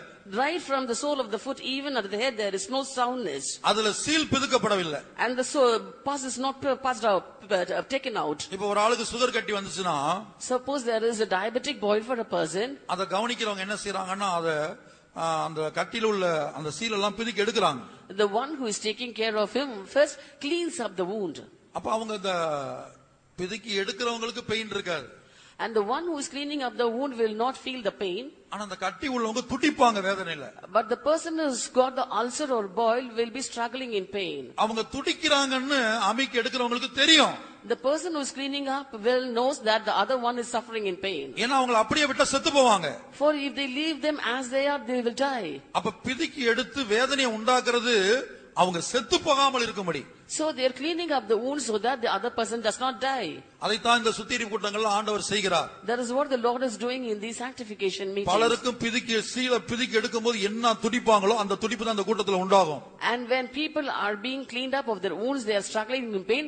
Such a struggle should be found in these meetings. அதுக்கு காரணம் உங்களுக்குள்ள ஆத்தும மரணம் அல்லது இரண்டாம் மரணமாகிய நித்திய அக்னி கடலுக்கு நீங்க போகாமல் இருக்கும்படியாக ஆவியானவர் இந்த வேலையை செய்றார். The reason is Spirit of the Lord is doing this work so that there isn't any death in the soul, or you do not face a second death, that is eternal hellfire. அப்ப என்ன நடக்குதுன்னா இங்க ஆண்டவர் சொல்றாரு, ஐயா தோட்டக்காரன் சொல்றாரு, ஐயா இந்த வருஷமும் இருக்கட்டும். Here we see the dresser of the vineyard said unto the Lord of the vineyard, Lord, let it alone this year also. இத கொத்துறேன். I will dig it out. இதுக்கு எரு போடுறேன். And will dung it. இதுக்கு தண்ணீர் பாய்ச்சறேன். And I will water it. கனி கொடுக்குதான்னு பாப்போம். Let us see if it bears fruit. கொடாவிட்டால் வெட்டி போடலாம். And if it does not, then we shall cut it down. இப்ப எல்லாரும் ஒரு கணக்கு ஒரு பேப்பர் எடுத்து கணக்கு போட்டு பாருங்க. Now take a paper and pencil and calculate. Mathematics ஒரு சின்ன கணக்கு தான். It's a small calculation. 3 வருஷம் பாக்குறாரு ஆண்டவர். The Lord was waiting for 3 years. கனி கொடுக்குதான்னு பாக்குறாரு. He was trying to find out if it is yielding. கொடாவிட்டால் வெட்டி போடலாங்கிறது பிதாவுடைய தீர்ப்பு. It's a judgment from the Father that if it doesn't give fruit, it has to be cut down. இயேசுடையது என்னன்னா பரிந்து பேசி ஒரு வருஷத்தை கூட்டி கொடுக்கிறாரு. And Jesus is interceding and adding a year more. இப்ப நீங்க அபிஷேகம் பண்ணப்பட்டு மனம் திரும்பி இருந்தா இப்ப சிலர் வந்து அபிஷேகம் பெறாதவங்க இங்க இருப்பீங்க. அப்ப மனம் திரும்பின பிற்பாடு நீங்க ரட்சிக்கப்பட்டு எத்தனை வருஷம் ஆகுதுன்னு பாருங்க. Certain people here aren't anointed, so right from the day of salvation or conversion, just count the number of years. நீங்க அபிஷேகம் பெறாம இருக்கலாம். You might not be anointed. ரட்சிக்கப்பட்டு 30 வருஷம் ஆச்சுன்னு வெச்சுக்கோங்க. Suppose it's 30 years since you've been saved. இந்த 30 நாளால வகுக்கணும். You have to divide this 30 by 4. 30 நாளால வகுக்கணும். You have to divide 30 by 4. அப்ப அப்படியே வகுத்தா அதோட அர்த்தம் என்னன்னா எத்தனை முறை வருதோ இப்ப 7 நாங்க 28. 7 hours are 28. கிட்டத்தட்ட 7 முறை நம்மளை வெட்டி தூக்கி எரிஞ்சிருக்கணும். And nearly 7 times we should have been cut and thrown out. இனி அபிஷேகம் பண்ணப்பட்டவங்களை எடுத்துக்கொள்ளுங்க. Now take the people who are anointed. இப்ப நான் ஃபர்ஸ்ட் நாள் சொன்னேன் மனம் திரும்புதல் கேட்ற கனினா என்னன்னு சொன்னேன். The first day I told you what fruit unto repentance was. மனம் திரும்புதல் கேட்ற கனினா நம்முடைய வாழ்க்கையில நம்ம ஓவர் டைம் பார்க்க கூடாது. When we say a fruit unto repentance, we should not look over time in our lives. படிக்கிற பிள்ளைங்க வந்து ஸ்கூலுக்கு போயிட்டு வந்து காலேஜ் போயிட்டு வரணும். எக்ஸ்ட்ரா டியூஷனுக்கு போனீங்கன்னா உங்களுக்கு தேவசமத்துக்கு வர முடியாது. And studying children, those who study in schools and colleges, after school and college hours, if you go for tuition, you cannot come to God's presence. ஒரு கம்பெனில வேலை பார்த்தோம்னா 8 மணி நேரம் வேலை பார்த்தோம்னா கோயம்புத்தூர்ல எல்லாம் சில கம்பெனில 3 மணி நேரம் எக்ஸ்ட்ரா ஓவர் டைம், டபுள் சம்பளம். 1 மணி நேரத்துக்கு டபுள் சம்பளம். Generally, in companies, we work for 8 hours. There are companies in Coimbatore where the people can work overtime for 3 hours and you'll be paid exactly double the wages. ஆனா அந்த over time பார்த்தா double சம்பளம் கிடைக்கும். ஆனா வேதபாட கூட்டத்துக்கு போக முடியாது, காத்தல் கூட்டத்துக்கு போக முடியாது. But if you go for overtime, you can get double wages, but you cannot go for Bible studies and tarrying meetings. அப்ப மனம் திரும்பின உடனேயே நம்ம ஒரு கனி கொடுக்கணும். As soon as we repent, we have to yield fruit. அந்த கனி என்னன்னா உங்களுக்கு என்ன சம்பளம் கிடைக்குதோ அது போதும் என்று இருக்கணும். அதான் கனி. The fruit is that we must be content with our wages. எனக்கு கிடைக்கிற 8 மணி நேரம் டியூட்டி பார்த்தா எனக்கு என்ன சம்பளம் கிடைக்குமோ அது போதும். மீதி நேரம் நான் கர்த்தருக்கு கொடுக்க வேண்டிய நேரத்தை கர்த்தருக்கு கொடுப்பேன். Whatever wages I receive for the 8-hour duty, that is enough for me. The rest of the time I'll give unto the Lord. லூக்கா 3:11 முதல். அவர்களுக்கு அவன் பிரதியுத்தரமாக 2 அங்கிகளை உடையவன் இல்லாதவனுக்கு கொடுக்க கடவன், ஆகாரத்தை உடையவனும் அப்படியே செய்ய கடவன் என்றான். ஆயக்காரரும் ஞானஸ்நானம் பெற வந்து அவனை நோக்கி, போதகரே, நாங்கள் என்ன செய்ய வேண்டும் என்று கேட்டார்கள். அதற்கு அவன், உங்களுக்கு கட்டளையிட்டிருக்கிறதுக்கு அதிகமாய் ஒன்றும் வாங்காதிருங்கள் என்றான். போர்ச்சேவகரும் அவனை நோக்கி, நாங்கள் என்ன செய்ய வேண்டும் என்று கேட்டார்கள். அதற்கு அவன், நீங்கள் ஒருவருக்கும் இடுக்கண் செய்யாமலும் பொய்யாய் குற்றஞ்சாட்டாமலும் உங்கள் சம்பளமே போதுமென்றும் இருங்கள் என்றான். ஒருவருக்கு இடுக்கண் செய்யக்கூடாது. Do evil to no man. அது பாவியா இருந்தாலும் நம்ம அவனுக்கு இடுக்கண் செய்யக்கூடாது. Even though he is a sinner, we mustn't be violent towards him. ஒருவருக்கு இடுக்கண் செய்யக்கூடாது. Do violence to no man. கர்த்தருடைய பரிசுத்த நாமத்துக்கு உண்டாகட்டும். Glory be to God's holy name. அப்ப நாம இங்க பாக்கும்போது ஒருவருக்கு இடுக்கண் செய்யக்கூடாது. Here it is written, do violence to no man. இப்ப வக்கீல் தொழில் பாக்குறாங்க. Now people are advocates. வக்கீல் தொழிலுக்கு தொழிலே பொய் தான். And the law, that occupation or profession itself is a lie. எத்தனை பொய் சொல்றாங்களோ அவ்வளவு திறமையான வக்கீலா மாறலாம். And as many lies as you can say, so efficient a lawyer are you. அதான் அப்ப என்ன செய்யணும்? பொய்யா ஒரு குற்றவாளியை நிரபராதின்னு விடுவிக்கணும், இல்ல நிரபராதியை குற்றவாளின்னு விடுவிக்கணும். So we have to acquit a criminal or condemn an innocent person. கர்த்தருடைய பரிசுத்த நாமத்துக்கு உண்டாகட்டும். Glory be to God's holy name. அப்ப இதெல்லாம் மனம் திரும்பின ஒருத்தன் கொடுக்க வேண்டிய கனி. These are the fruits that a person who has repented should give. அங்க சொல்றாரு உங்கள் சம்பளமே போதும் என்று இருங்கள். There he says, be content with your wages. அதத்தான் நான் ஓவர் டைம் வேண்டாம்னு சொல்றேன். That's why I'm telling you, you should not go for overtime. சில வேளை ஓவர் டைம் பார்க்கும்போது நமக்கு நிறைய பணம் சம்பாதிக்கலாம். At times when we go for overtime, there are chances for us to earn much. நம்ம தேவனுக்கு துரோகம் பண்ணி தான் அந்த பணத்தை சம்பாதிக்க வேண்டியிருக்கும். And we are treacherous to the Lord when we earn this money. இப்படிப்பட்ட கூட்டங்கள்ல தேவனுடைய நேரத்தை திருடி அப்படிதான் நம்ம அந்த பணத்தை சம்பாதிக்க வேண்டியிருக்கும். In such meetings, we've got to rob off God's time, and by this we have to earn money. ஆகவே சரியான ஆவிக்குரியவனுக்கு சொல்ல வேண்டிய அவசியமே இல்லை. அவனுக்குள்ளே இருந்த ஆவியானவர் பேசுவார், நீ கிளம்பு, நீ கிளம்புன்னு சொல்லுவார். So people in the proper spiritual standard need not be taught all this, for the Spirit of the Lord who is within them will be instructing him to go from this place immediately. எனக்கு விசுவாசியா இருக்கும்போது அந்த அனுபவம் இருக்குது. When I was a believer, I had such an experience. அது இந்த மாதிரி கூட்டங்களுக்கு கர்த்தருடைய ஆவியானவருக்குள்ள இருப்பார் என்று சொன்னா சொல்லுவார், நீ கிளம்புன்னு சொல்லுவார், நீ புறப்படு, நீ நிக்காத. And if the Spirit of the Lord is within you, He will instruct you to immediately start from that place, not to stand in that place, to go to and attend such meetings. எலியாவை பார்த்து கேட்டார் பாருங்க. The Lord looked unto Elijah and asked, ஒரு குறிக்கப்பட்ட நேரத்துல குறிக்கப்பட்ட இடத்துல இருக்கணும். in a particular time he had to be in a particular place. ஆனா அவன் என்ன செஞ்சான்? பயந்து போய் வேற ஒரு இடத்துல போய் ஒளிச்சு உட்கார்ந்துட்டு இருக்கான். But he out of fear hid himself in another place. கர்த்தர் கூப்பிட்டு கேக்குறார், எலியாவே உனக்கு இங்க என்ன காரியம்? The Lord asked Elijah, what have you to do here, Elijah? நீ இருக்க வேண்டிய இடம் இந்த நேரத்துல நீ எங்க இருக்கணும்? Where should you be at this time? இந்த நேரத்துல நீ எங்க இருக்கணும்? Where should you be now? நீ என்ன இங்கே உட்கார்ந்துட்டு இருக்கற? Why are you sitting here? கேக்குறார் ஆண்டவர், எலியாவே உனக்கு இங்க என்ன காரியம்னு கேக்குறார். And here the Lord asked Elijah, what have you to do here? கர்த்தருடைய பரிசுத்த நாமத்திற்கு மகிமை உண்டாகட்டும். Glory be to God's holy name. ஆகவே நம்முடைய ஜீவிதத்துல மனம் திரும்புதலுக்கு ஏற்ற கனி. இப்ப நான் சொல்றது அபிஷேகம் பண்ணப்பட்டவங்களுக்கு இல்ல, மனம் திரும்பினவங்க மட்டும். ரட்சிக்க மட்டும் பெற்றிருக்கிறேன், இன்னும் ஞானஸ்நானம் கூட எடுக்கல அப்படின்னு சொல்றவங்க இந்த கனிகளை நீங்க கொடுக்கணும்.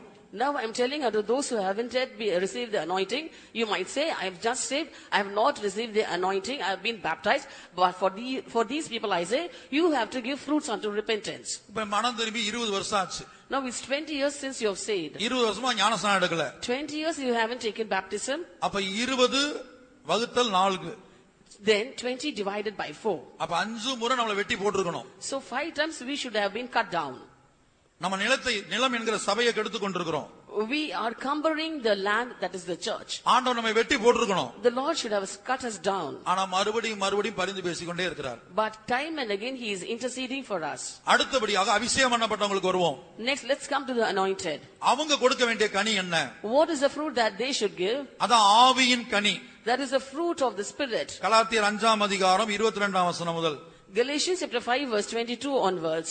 ஆவியின் கனியோ அன்பு, சந்தோஷம், சமாதானம், நீடிய பொறுமை, தயவு, நற்குணம், விசுவாசம், சாந்தம், இச்சையடக்கம், இப்படிப்பட்டவைகளுக்கு விரோதமான பிரமாணம் ஒன்றுமில்லை.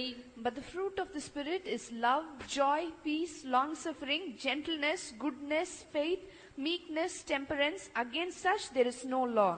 இங்க 9 கனிகள் காணப்படுது.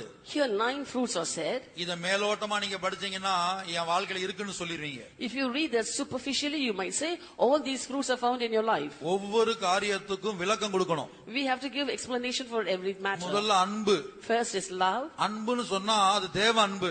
When we say love is the love of God. அது கல்வாரி அன்பு. Love of Calvary. கல்வாரி அன்புனா என்ன அர்த்தம் தெரியுமா? Do you know the meaning of Calvary's love? அதாவது தலை ஓடுகள். இயேசு எங்க போனார்னா கபாலஸ்தலத்துக்கு போனார். Jesus went to Golgotha.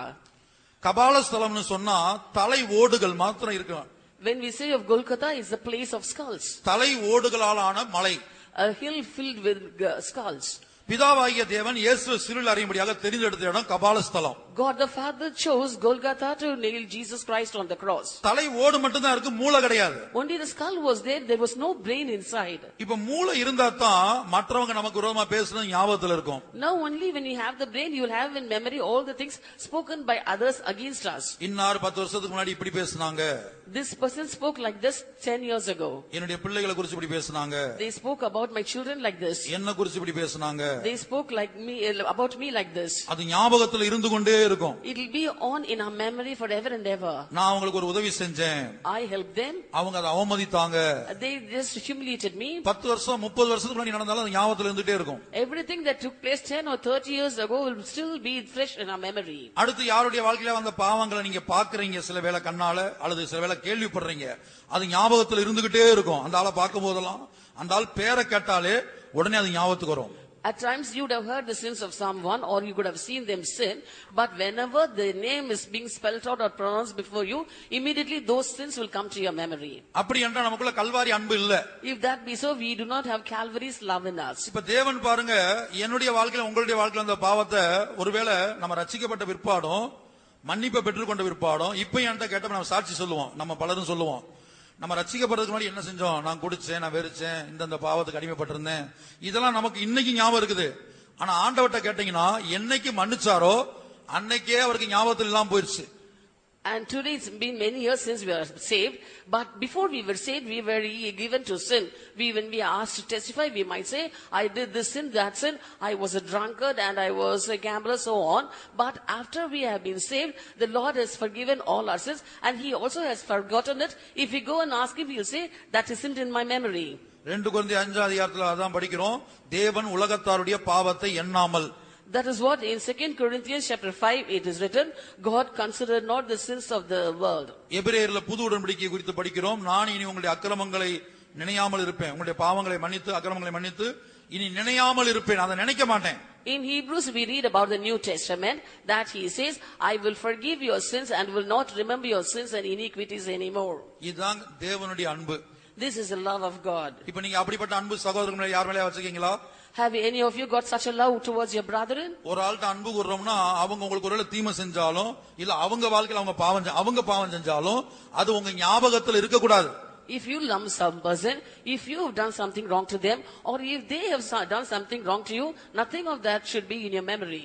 தேவ அன்பு அப்படிதான் ஆண்டவர் என்ன செய்யறாரு? உலகத்தை ஒப்புரவாக்குறாரு. In this way the Lord loved the world and got reconciled with the world. 2 கொரிந்தியர் 5 அதிகாரத்துல படிக்கிறோம். ஒப்புரவாக்குதலின் ஊழியம், ஒப்புரவாக்குதலின் உபதேசம். In 2 Corinthians chapter 5 we read about this, the doctrine of reconciliation and ministry of reconciliation. முதல்ல இன்றைக்கு என் வாழ்க்கையில காணப்படுகிற பாவங்கள், உங்க வாழ்க்கையில காணப்படுகிற பாவங்களை ஆண்டவர் ஞாபகத்துல வச்சார்னா தேவனுக்கு நமக்கு ஒப்புரவாகுதல் இருக்காது, ஐக்கியம் இருக்காது. First of all, if God has in memory the sins of your life and the sins of my life, then there can never be a reconciliation between us and God. அதுபோல நீங்க மற்றவங்களுடைய வாழ்க்கையில செய்த பாவத்தை அதை ஞாபகத்துல வச்சீங்கன்னா இந்த பந்தியில நீங்க ஃபார்மாலிட்டிக்கு உங்க சத்துக்கிட்ட போய் என்னை மன்னிச்சுக்கங்க, சாரி என்னை மன்னிச்சுக்கங்க அப்படின்னு சும்மா பேரு கேட்டு பந்தியில உட்காருவீங்க. உள்ளத்தின் ஆழத்துல மன்னிக்க மாட்டீங்க. அது என்ன செய்யாது? டெலீட் ஆகாது. அவங்க செஞ்ச காரியம் உங்க ஞாபகத்துல இருந்துகிட்டே இருக்கும். Similarly, to take part in the Lord's table alone, if you go for a formality compromise with other people and say, namesake, please forgive me, then you can never have a full deletion of all the sins that they have committed in your life. அப்ப ஆண்டவர் எப்பேற்பட்ட பாவியையும், any type of sinner, ஏன்னா நம்மில் பலர் அப்படிதான் இருந்தோம். for most of us we're like that. இன்றைக்கு நமக்குள்ள எத்தனையோ பாவங்கள் இருக்குது. Even today there are so many sins in our life. இங்க பாவம் இல்லாத ஒரு ஆளும் கிடையாது. Here there is no man who has no sin in him. நானா இருந்தாலும் நீங்களா இருந்தாலும், be it me or you, எல்லாருக்குள்ளே பாவம் இருக்குது. sins are found in everybody. அப்ப ஆண்டவர் என்ன செய்யறாருன்னா அதை நினைக்காம இருக்கிறாரு. அதான் அன்பு, அதான் அவருடைய அன்பு. But God does not consider that. That is his love. அந்த அன்பு இன்றைக்கு நமக்கு இல்ல. Today we do not have that love. இரண்டாவது, second, அந்த அன்பை குறித்து நம்ம பார்க்கும்போது யார் மேல அன்பு வச்சிருக்காரோ அவங்களுக்காக அவர் ஜீவனை கொடுக்கிறார். And when we see of that love, he is giving his life on the people on whom he has placed his love. அப்ப வேதத்துல 1 யோவான்ல படிக்கிறோம், நம்ம சகோதரனுக்காக நம்மளும் நம்ம ஜீவனை கொடுக்கணுமா. In 1 John we read that we are willing to give our life for our brothers. அப்ப அதான் உண்மையான அன்பு. That is the true love. இப்ப ஒருவேளை ஒருத்தன் அக்கிரமம் பண்ணிட்டான்னு வச்சுக்கோங்களேன், suppose he is done iniquity, அவனை சிறைச்சாலையில போட போறாங்க. they are going to cast him in prison. ஒரு தண்டனை கிடைக்க போகுது. He is going to receive a punishment. அவனுக்கு பதிலாக அந்த தண்டனையை தான் மேல ஏற்றுக்கொண்டு சிறைச்சாலைக்கு போற அனுபவம். And there is an experience of the other person taking the blame upon himself for the other one and going to prison. இயேசு இதைத்தான் கல்வாரியில செய்தார்.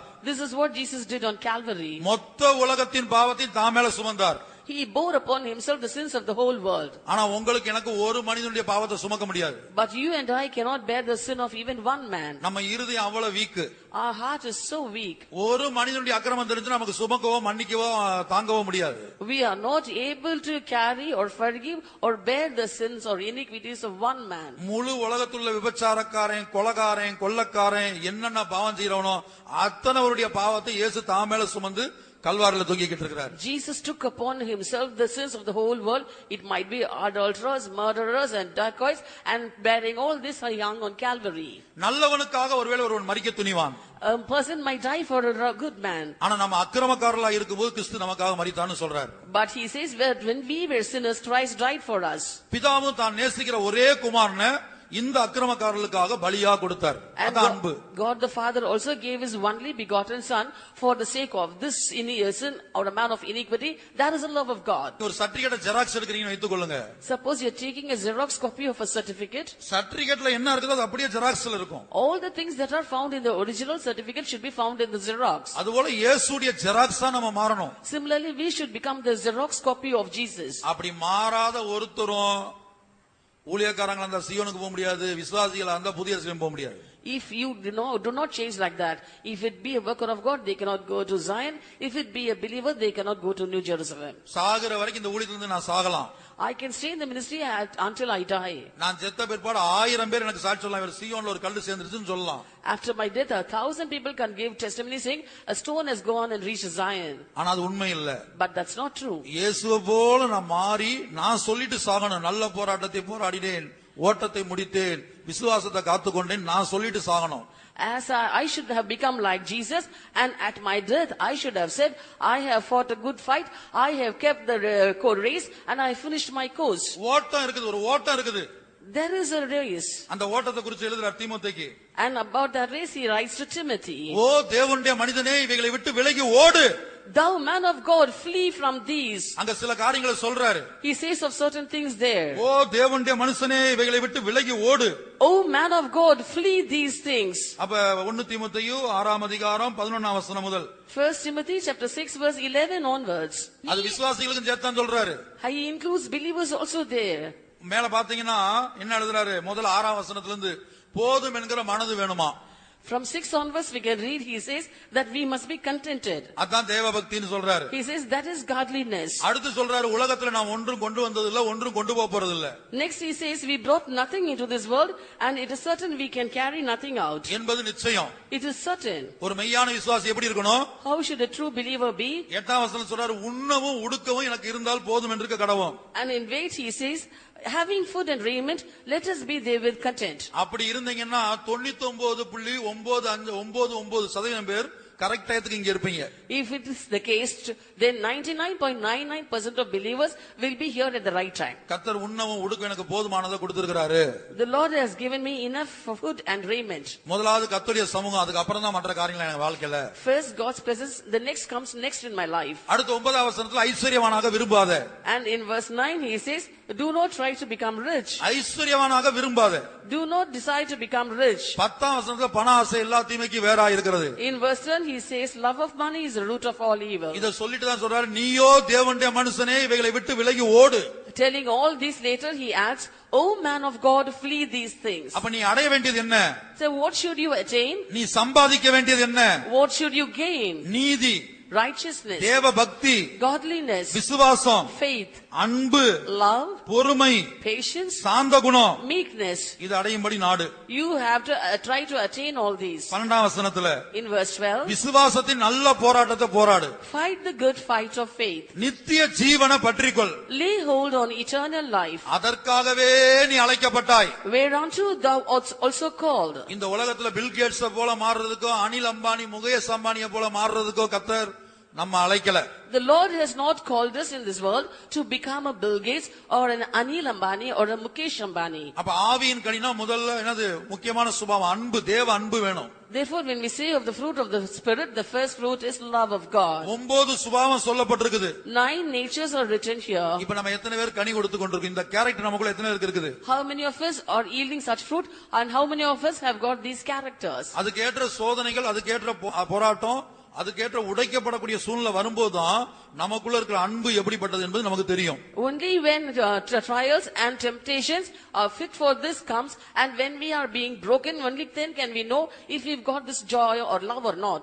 இப்ப நம்ம மீதியானியுடைய சிறையிருப்புல இருந்தால், Now if we are in Midianite captivity, இங்கே சொல்லப்பட்ட 9 கனிகளை, the 9 fruits that are told here, அந்த விளைச்சலை that yield, இந்த சத்துரு கெடுத்து போட்டிருப்பான். this enemy would have destroyed. இந்த சுபாவங்கள் ஒண்ணு நமக்குள்ள இருக்காது. These natures will not be in us. அந்நிய பாஷை பேசுவோம், We will speak in diverse எல்லா tongues. கூட்டங்களுக்கு வருவோம், We'll come to all meetings. தீர்க்கதரிசனம் சொல்லுவோம், We will prophesy. நல்ல புது புது பாஷையில பேசி குதிப்போம். We will speak in new languages and praise the Lord. ஆனா சுபாவம் இருக்காது. But no character. சுபாவம் ஒருத்தருக்குள்ள இருக்காது. No one will have these natures. அப்ப இதுதான் விளைச்சலை கெடுக்கிறோம். அப்ப நம்ம சிறையிருப்புல இருக்கிறோம். இந்த கேரக்டர் நமக்குள்ள இல்லாவிட்டால் சத்துரு அதுக்கு விளைச்சலை கெடுத்து போட்டான். And if these characters are not found in us, then it is understood that the enemy has destroyed the increase and we are in captivity. மூன்றாவதாக, Third, அந்த மீதியானியர் செய்தது என்ன? what did the Midianites do? ஆகாரத்தையும் கொண்டு வருவாங்களாம். They took off all their food.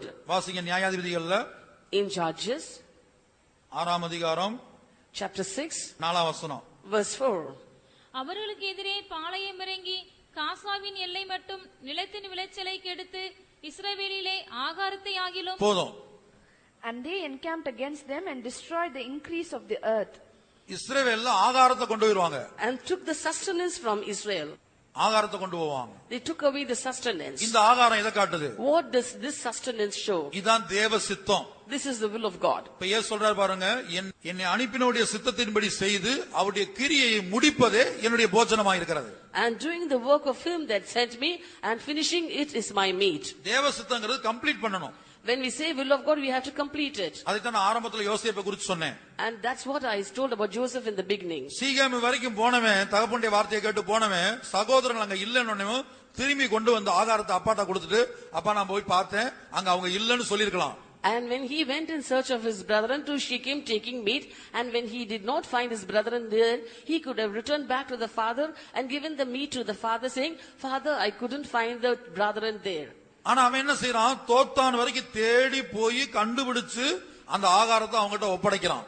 But he went to Dothan, sought for them there, found them out there, and gave the food there. கடைசில அவன் பலியா மாறியாச்சு. Finally, he became a sacrifice. இதைத்தான் லேவியராகமம் 2ஆம் அதிகாரத்துல போஜன பலின்னு படிக்கிறோம். This is what we read in Leviticus chapter 2 as meat offering. தேவ சித்தத்துக்காக பலியா மாறணும் நம்ம. We have to become a sacrifice to do the will of God. நம்முடைய சுய விருப்பம், சுய சித்தம், சுய ஆசை எல்லாம் உடைக்கப்படணும். Our self-will, self-desire, and all our likings should be broken or pounded. சில வேளை நம்ம பலியா மாற வேண்டியது வரும். At times we might have to become a sacrifice. கர்த்தருடைய பரிசுத்த நாமத்துக்கு உண்டாகட்டும். Glory be to God's holy name. இப்ப தவறு செய்து அடிக்கப்படுறதே சிலருக்கு தாங்க முடியல. Certain people, after committing a mistake, when they are being punished, they are not able to endure. ஒரு காரியம் தவறு வருது அல்லது தவறா பேசுறாங்க, அதை கரெக்ட் பண்ணும் போதே அவங்களுக்கு தாங்க முடியல. When they have done some wrong or some sin, when others are correcting them, they are not able to endure. ஆனா தேவ சித்தத்துக்காக பலியாகிறதுன்னு என்ன தெரியுமா? But do you know what is meant by becoming a sacrifice for the will of God? குற்றம் செய்து அடிக்கப்படுறது இல்ல. Not being punished because they have done a sin. குற்றம் செய்யாம அடிக்கப்பட்டாலும் அதற்கு அப்படியே மனப்பூர்வமா ஸ்தோத்திரம் பண்ணி ஒப்பு கொடுக்கணும். Even though you are being punished for no fault of yours, yet you have to bear all those things and praise the Lord. பழைய ஏற்பாட்டு காலத்துல காணப்பட்ட மேவிபோசேத்தை உங்களுக்கு எக்ஸாம்பிளா கொடுக்கிறேன். அதுக்கு I want to give Mephibosheth from the Old Testament period for an example for you. நான் எல்லாத்தையும் ஒரு கதையை போல சொல்றேன். இப்ப வசனம் வாசிக்க சமயம் இல்ல. I'm telling everything as a story, for we do not find time to read the verses. இந்த மேவிபோசேத்தை குறித்து அவனுடைய வேலைக்காரன் போய் தாவீதினிடத்துல அவன் சொல்லாத காரியத்தை, சிந்தையில கூட நினைக்காத காரியத்தை அவன் சொன்னதாக சொல்லிட்டான். And this Mephibosheth, about him, his servant Ziba went and told David certain things about Mephibosheth which did not even come to his thought. தாவீது அதை அப்படியே நம்பிட்டான். David then trusted his servant. இங்க தாவீது நடத்திப்புக்காரனுக்கு அடையாளம். Here David is a shadow of the leader or the worker of God. ஒரு சீபாங்கிற வேலைக்காரன் சொல்றதை கேட்டு தாவீது மேவிபோசேத்து மேல கோபம், வருத்தம், வைராக்கியம் எல்லாம் வந்துருச்சு. Listening to the words of the servant Ziba, David misunderstood Mephibosheth and he had certain grievance against him. ஆனா அதே வேளை மேவிபோசேத்துடைய ஜீவி எப்படின்னு சொன்னா, At the same time, when we look into the life of Mephibosheth, தாவீது மேல உயிரே வச்சிருக்கான். he placed his life on David. தாவீது பெற்றெடுத்த பிள்ளைகளை பார்க்கலாம். More than David's own children, தாவீது பெற்றெடுத்த பிள்ளை தான் அவனை துரத்தி விட்டுச்சு. அப்சலோம் தான் துரத்தி விட்டான். David's own son Absalom had chased away David. அவனை பார்க்கலாம் அதிகமான அன்பும் மதிப்பும் இவன் வச்சிருந்தான். He had more love and regard for David than his son. எப்படின்னு கேட்டா, If you ask how, இப்ப நம்ம சொல்ற நாங்கெல்லாம் பரிசுத்தவான்களுக்கு அன்பா இருந்தோம். and many people say that we have placed much love on this servant. நான் இந்த பரிசுத்தவான் அடி வாங்கியிருக்கேன், அந்த பரிசுத்தவான் அடி வாங்கியிருக்கேன், இப்படி அடி வாங்கி வளர்ந்திருக்கிறேன்னு சொன்னார். And he said, I have been beaten by this saint, beaten by that saint. In this way, I grew up in the hands of the saints. பரிசுத்தவான்களுக்கு அவங்களை அன்பா அடிக்கும் போது நீங்க வாங்கிக்கிறீங்க. When the saints beat you out of love, you might receive it. ஆனா இப்படிப்பட்ட சூழ்நிலை, அபாண்டமான பழியை உங்க யார் பேச்சையாவது கேட்டுட்டு உங்களை நடத்தும் போது அப்ப நீங்க எத்தனை பேர் ஒப்பு கொடுப்பீங்களோ தெரியாது. நடத்தி பார்த்தா தான் தெரியும். But listening to the words of others, and if you are being slanderously accused and the leaders lead you hardly, then we can understand who you are. அப்ப என்ன நடந்தது? What happened? மேவிபோசேத்தை பொறுத்து அவன் லைஃப் எப்படின்னு கேட்டா, தாவீது போன நாள் முதல் அவன் திரும்பி வர்ற நாள் வரைக்கும் ஒரு ராஜ குடும்பத்துல அரண்மனையில பிறந்து வளர்ந்தவன் மேவிபோசேத். அவன் போய் திரும்பி வர்ற வரைக்கும் இந்த வஸ்திரத்தை வெளுக்கல, ட்ரெஸ் மாத்தவே இல்லை, அழுக்கு ட்ரெஸ் போட்டிருக்கான். And when we say of Mephibosheth, he was from a royal family, but right from the day David left Jerusalem until the day of his return, he did not wash his clothes. That is, he was wearing dirty clothes. கால்களை சுத்தம் பண்ணல. He did not dress his feet. அவர் அர்த்தம் குளிக்கவே இல்ல.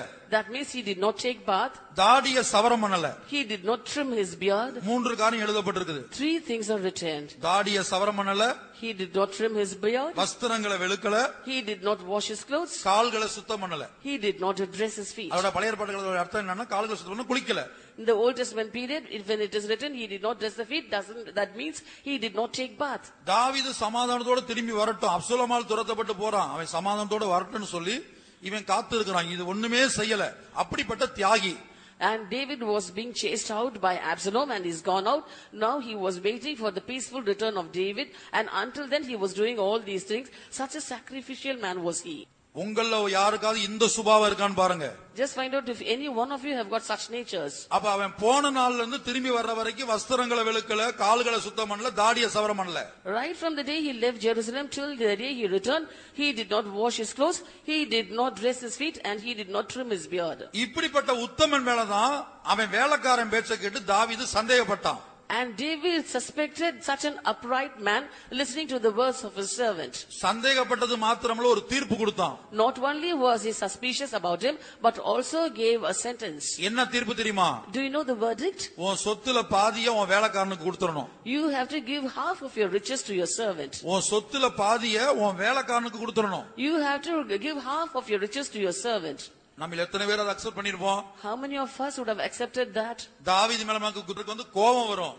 நமக்கு சில வேளை கோபம் வராட்டாலும் துக்கமாவது வரும். We will be angry against David. If not angry also, at least we will have a grief against David. என்ன புரிந்து கொள்ளவில்லையே, He has misunderstood me. என்ன விளங்கிக் கொள்ளவில்லையே, He has not understood me.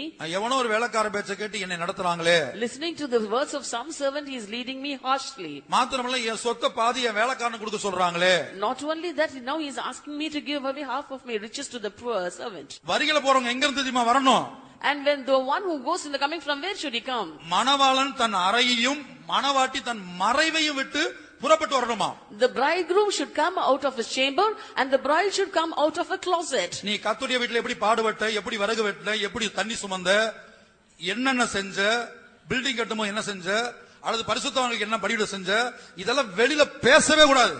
You should never speak outside the labor and sufferings that you had endured in the house of the Lord, how you went to hew wood, how you drew water, and how you helped the saints and so on. உன்னை ஆண்டவர் மணவாட்டின்னு கூப்பிடுனா கண்மலையின் வெடிப்புகளிலும் சிகரங்களின் மறைவிடங்களிலும் தங்குகிற என் புறாவே உன் முகரூபத்தை எனக்கு காண்பி. If the Lord has to call you as the bride, he has to say, "Oh thou, you who are hiding in the hiding place in the clefts of the rock and in the secret of the stairs, show your countenance to me." உன் பிரதிஷ்டை கர்த்தருக்கு மட்டும் தெரியணும். The Lord alone should know of your consecration. நீ பட்ட பாடுகள் கர்த்தருக்கு மட்டும் தெரியணும். The Lord alone should know your toil. அதான் ஆண்டவர் சொல்றார், வலது கை செய்றது இடது கைக்கு தெரியக்கூடாது. That's why the Lord said that the right hand does should not be known by the left hand. ஜெபம் பண்ணும்போது நீ ஒரு ஜெபிக்கிற மனிதனா இருந்தா கதவை அடைத்துக் கொண்டு நீ ஜெபிக்கிற மனுஷங்கிறது மற்றவங்களுக்கு தெரியக்கூடாது. And if you are a man of prayer also, you should close your closet and stay inside to pray. Others should not know that you are a man of prayer. நான் மேய்பசத்து போய் தாவீதை காட்ட போகல. Mephibosheth did not go to prove everything before David. வஸ்திரத்தை பாருன்னு சொல்லல. He never asked him to look at his clothes. காலை தூக்கி மேல வைக்கல. He did not place his legs on the table. எதையுமே செய்யல. He did nothing of this sort. தாடி இழுத்து பாருன்னு சொல்லல. And he also did not ask him to pull his beard and look. இனி அடுத்து முக்கியமான பாயிண்ட்க்கு வருவோம். Next, let's come to the important point. உன் சொத்துல பாதியை வேலைக்காரனுக்கு குடுறான்னு சொன்னான். He said you have to share the riches to the servant. ஆனா இவன் பதில் என்னமா சொன்னா? Do you know what he answered? பாதி என்ன? Why half? முழு சொத்தையுமே கொடுத்துறேன். I'm giving off my whole riches to him. எனக்கு உங்க சமாதானம் தான் முக்கியம். Your peace is more important for me. எனக்கு உங்களோட உள்ள ஐக்கியம் தான் முக்கியம். My fellowship with you is more important for me. முழு சொத்தையும் கொடுத்துறேன். I'm giving all my riches. வேலைக்காரனை எஜமானா மாத்திட்டு இவன் வேலைக்காரனா மாறிட்டான். He had made the servant as the master and now he has become the servant. இப்படிப்பட்டவன் வாய் திறக்க மாட்டான். Such a person will not open his mouth. உலகத்தான் சொல்லுவான், நிறைகுடம் தழும்பாது குறைகுடம் கூத்தாடுன்னு. People in the world used to say a full pot will not shake, but half pot will be moving around shaking. நீ பட்டதெல்லாம் பாடே கிடையாது. All that you have suffered is not at all a suffering. அதான் சொல்ல, நடத்தப்படும் போது அநியாயமா நீ நடத்தப்படும் போது உன் மேல அபாண்டமான பழி சுமத்தப்பட்டு பரிசுத்தவான்களால் விசாரிக்கப்படும் போது உடைக்கப்படும் போது நீ தவறு செய்யாமல் தண்டிக்கப்படும் போது அப்ப நீ பரிசுத்தவான்களை நேசிக்கிறாயா, பரிசுத்தவானுடைய வார்த்தைக்கு கீழ்ப்படுகிறாயா, எனக்கு அப்செக்ஷனே இல்லன்னு அப்ப சொல்றியாங்கறத விஷயம். And the matter is, if you are being unjustly led, if you are being misunderstood by the saints, hearing the words of someone else, if false allegations have come against you, and the saints of God also are believing it and leading you very hardly, then in that situation, you must say there is no objection that we are going to find out. மனவாட்டி சொன்னா மறைந்து இருக்கணும். When you say of a bride, she should hide herself. கர்த்தர் உனக்கு கொடுத்த கிருபையை வெளியில பேசக்கூடாது. You should not speak about of the graces that the Lord has given to you. இயேசு சொல்றாரு, வெளியில நீ பேசினா பூமியிலே உனக்கு முடிஞ்சு போச்சு எல்லாம். Jesus says, if you speak that abroad, everything is over with this earth. நான் பாடுபட்டேன், அப்படி பாடுபட்டேன், இப்படி பாடுபட்டேன், இதெல்லாம் வாயை திறந்து சொல்லக்கூடாது. And you must not open your mouth to say that you suffered like that and like this. உங்களுடைய மேன்மைகள் எதையுமே சொல்லக்கூடாது. You should never speak of your great. சுத்திகரிப்பு கூட்டங்களுடைய நோக்கமே நான் குற்றவாளின்னு சொல்றதுக்கு தான், அடுத்தவன் குற்றவாளின்னு சொல்றதுக்கு இல்ல. இல்ல நான் இந்த காரணம் அந்த காரணம், முதல்ல நல்லா தான் இருந்தேன், இப்போ ஒரு சின்ன தப்பு வந்துருச்சு, அப்படி அல்ல. ஆண்டவரே நான் குற்றவாளி. The purpose of the sanctification meeting is to say that I am a sinner, not to say others are sinners, or not to say earlier I was very good doing those things and helpful to others, but now a very small sin has come in my life. நான் கேக்குறேன், Now I want to ask you, many உன் மேல அபாண்டமான பழி சுமத்தின ஒரு வேலைக்காரனுக்கு உன் சொத்தெல்லாம் எழுதி கொடுக்க நீ உன்னால முடியுமா? And suppose a servant has come and level false allegations against you, and I ask you to write off all your riches in the name of your servant. Can you do that? உன் மேல அபாண்டமான பழி சுமத்தி நடத்திப்புக்காரனுக்கு உனக்கு பிரிவினை உண்டாக்குன ஒருத்தனுக்கு உன் சொத்தெல்லாம் எழுதி வைக்க உனக்கு முடியுமா? And a person has leveled false allegations against you and brought in a separation between you and the leaders of the church, and I'm asking you to write all your riches in the name of that person. Can you do that? உன் வீட்ல வேலைக்காரனா இருந்த ஒருத்தனுக்கு உன் சொத்தெல்லாம் கொடுத்துட்டு அவனுக்கு வேலைக்காரனா போல நீ மாற முடியுமா? Can you give off all your riches to the servant in your house and become a servant like him? அவனே வாய் பேசல. He himself did not speak. ஜீவியம் உள்ளவங்க பேச மாட்டாங்க. People with life will not speak. ஜீவியம் உள்ளவங்க ஒருபோதும் விளக்கம் கொடுக்க வர மாட்டாங்க. People with life will never come to give explanations. Surrender பண்ணுவாங்க. They will totally surrender. கர்த்தாவே என் கையை நீட்றேன். Lord, I'm stretching out my hand. நீ எப்படி கொண்டு போனாலும் சரி, எந்த பக்கம் இழுத்தாலும் சரி, Wherever you may lead me and however you lead me, அந்த பக்கம் வருவேன். I'm coming that side. ஆகவே அருமையானவர்களே, So dearly beloved, ஆகாரம் food, தேவ சித்தம். that's the will of God. அந்த தேவ சித்தம் எப்படி இருக்கும்னா, How should the will of God be? நீ தப்பே செய்யாம தண்டிக்கப்பட வேண்டிய சூழ்நிலை வரும்.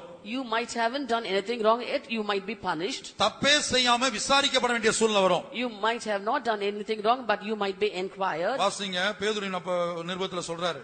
In Peter in his epistle says, 1 பேதுரு 2ஆம் அதிகாரம் 1 Peter chapter 2, 20ஆம் வசனம் 21ஆம் வசனம், verse 20 and 21. நீங்கள் குற்றம் செய்து அடிக்கப்படும்போது பொறுமையோடே சகித்தால் அதனால் என்ன கீர்த்தியுண்டு? நீங்கள் நன்மை செய்து பாடுபடும் போது பொறுமையோடே சகித்தால் அதுவே தேவனுக்கு முன்பாக பிரீதியாயிருக்கும். இதற்காக நீங்கள் அழைக்கப்பட்டும் இருக்கிறீர்கள். ஏனெனில் கிறிஸ்துவும் உங்களுக்காக பாடுபட்டு நீங்கள் தம்முடைய அடிச்சுவடுகளை தொடர்ந்து வரும்படி உங்களுக்கு மாதிரியை பின்வைத்து போனார். For what glory is it, if when ye be buffeted for your faults, ye shall take it patiently? But if when ye do well and suffer for it, ye take it patiently, this is acceptable with God. For even hereunto were ye called, because Christ also suffered for us, leaving us an example that ye should follow his steps. நீ நன்மை செய்து பாடுபடணும். And you have to do good and suffer. நன்மை செய்து பழி சுமத்தப்படணும். And you have to do good and bear the blame. அத நீ பொறுமையோட சகிக்கணும். And if you bear it patiently, இதற்காகத்தான் நீ அழைக்கப்பட்டிருக்கன்னு சொல்றார். and he says, for this you have been called. ஏனெனில் கிறிஸ்துவும் உங்களுக்காக பாடுபட்டு அவருடைய அடிச்சுவடுகளை பின்பற்றி வரத்தக்கதாக ஒரு மாதிரியை வச்சுட்டு போயிருக்கிறார். Because Christ also suffered for us, leaving us an example that we should follow his steps. இயேசு யாருக்காக சிலுவையில் தொங்கினாரு? For whom did Jesus hang on the cross? பரிசுத்தமானுக்கு அல்ல. Not for a saint. நீதிமானுக்காக அல்ல. Not for a righteous person. ஆகவே தான் இயேசு சொல்றாரு, பிணியாளிகளுக்கு வைத்தியன் வேண்டியதில்லை. And that's why Jesus said, a sick needs a physician. நீதிமானுக்கு நான் தேவையில்லை. And the whole doesn't need me. பாவிக்காக தான் நான் வந்தேன். I've come for sinners. அப்ப இயேசு சிலுவையில் தொங்கினது பாவிக்காக தான். Therefore Jesus hung on the cross for sinners. அப்ப நம்மளும் ஒரு பாவிக்காக சிலுவையில் தொங்குறதுக்கு ரெடியா இருக்கணும். So we too should be prepared to hang on the cross for a sinner. இந்த சுபாவம் இன்னும் எனக்குள்ள உருவாகல. This nature isn't it been formed in me. நான் உங்களை சொல்றேன்னு நினைக்காதீங்க. Don't think I'm telling about you. முதல்ல என்ன நானே குத்திக்கிட்டு இருக்கிறேன் இப்ப நான். First, I'm piercing myself. உனக்கு மனம் இருந்தா இந்த தேவனுடைய வார்த்தைங்கிற பட்டத்தை எடுத்து உன்னை நீயே குத்திக்க. If you have a mind, you also can take the word of the Lord, that is a sword, and pierce yourself. ஒரு கூட்டத்தாருக்கு இந்த பிரசங்கத்தை கேட்டா மரண வாசனை. For one group, this message is a savor unto death. இன்னொரு கூட்டத்தாருக்கு இதே பிரசங்கம் ஜீவ வாசனை. And for another group, the same message is a savor unto life. அதான் பவுல் சொல்றாரு. That's what St. Paul says. ஒரு கூட்டத்துக்கு மரணத்துக்கு எதுவான மரண வாசனை. To one group, it is a savor unto death. மற்றொரு கூட்டத்துக்கு ஜீவனுக்கு எதுவான ஜீவ வாசனை. And to the other, the savor of life unto life. அப்ப யாருக்கு மரண வாசனை? For whom is it the savor of death? நீ கெட்டு போறன்னா அது இந்த பிரசங்கம் உனக்கு மரண வாசனை. If you are to perish, then this message is a savor of death unto death. கெட்டு போறவனுக்கு, For those who perish, பாதாளத்துக்கு போகும்படி நியமிக்கப்பட்டவனுக்கு, for those who have been appointed to go to hell, ஜீவியத்தையும் சுபாவத்தையும் மாற்றிக்கொள்ளணுங்கிற மனம் இல்லாதவனுக்கு, those who do not have the mind to change their life and nature, தன் குற்றத்தை நிதானிக்க முடியாம ஒத்துக்கொள்ள முடியாதவனுக்கு, those who are not able to detect their faults and acknowledge it, இந்த சுத்திகரிப்பு கூட்டம் மரண வாசனை தான். this sanctification meeting is a savor unto death. ஆனா இதே கூட்டம் இதே வார்த்தைகள் ஒரு சிறு கூட்டத்துக்குள்ள ஜீவ வாசனையா மாறிக்கிட்டு இருக்கு. But the same message is becoming a savor of life to a small group of people. அவங்க உடைந்த இருதயத்தோடு கலங்கின கண்களோடு நான் குற்றவாளி நான் தகுதி இல்லை, இந்த ஊழியம் செய்ய தகுதி இல்லைன்னு ஓடி வர்றாங்க. They with a broken heart and misty eyes come running to me saying, I am a sinner and a sinner, I am no way worthy to do this ministry. கர்த்தருடைய பரிசுத்த நாமத்துக்கு உண்டாகட்டும். Glory be to God's holy name. அப்ப ஆகாரம் என்பது தேவ சித்தம். Therefore meat is the will of God. அப்ப தேவ சித்தம்னா சில வேளை நன்மை செய்து சிறுவில தொங்க வேண்டியது வரும். So for doing the will of God, we might do good and might have to hang on the cross. இயேசு பாவம் செய்யல. Jesus did no sin. பல விசாரணைகளுக்கு உட்படுத்தப்பட்டார். But he was put into many inquiries. தப்பு செய்யாத ஒரு ஆள் மேல enquiry commission. An inquiry commission on a man who did no sin. ஒரு தப்பும் செய்யல, அநேகர் அபாண்ட குற்றச்சாட்டுகள் அவர் மேல சுமத்துறாங்க. He did no sin, yet many falsely accused him. பிலாத்து கேக்குறான். Pilate asked, எத்தனையோ குற்றச்சாட்டுகள் உன் மேல சுமத்துறாங்களே, ஒண்ணு கூட நீ பதில் பேசுறது இல்லையா? they are bringing so many accusations against you, can't you answer even one? இப்ப நீங்களும் நானும் பேசுறோம் பெருசா, அதை விட பேசுறது இயேசுக்கு நிறைய இருந்துச்சு. You and I give lengthy speeches. Jesus had more to speak than you and I. ஆனா அவரோ ஒன்றும் பேசாதிருந்தார். But he held his peace. அந்த குற்றச்சாட்டுகளை தாமேல ஏற்றுக்கொண்டார். He took the accusation upon himself. அதற்கு வந்த தண்டனையும் தாமேல ஏற்றுக்கொண்டார். And he also took the punishment for that accusation upon himself. இதான் கிறிஸ்து நடந்து போன பாதை. This is the path upon which Christ tread upon. அந்த அடிச்சுவடு மேல கால் வச்சு நம்ம போணும். We have to keep our legs or foot upon that footsteps and walk. அவர் அடிச்சுவடு மேல அந்த மாதிரியில கால் வச்சு நம்ம போணும். We have to place our foot upon his footsteps and walk. இதற்கு தான் உங்களை என்னை ஆண்டவர் அழைச்சிருக்கிறார். For this the Lord has called you and me. அடிமையா மாறணும், அதான் தேவ சித்தம். We must become a servant, that's the will of God. நம்மை நாமே உயர்த்துறதல்ல தேவ சித்தம்.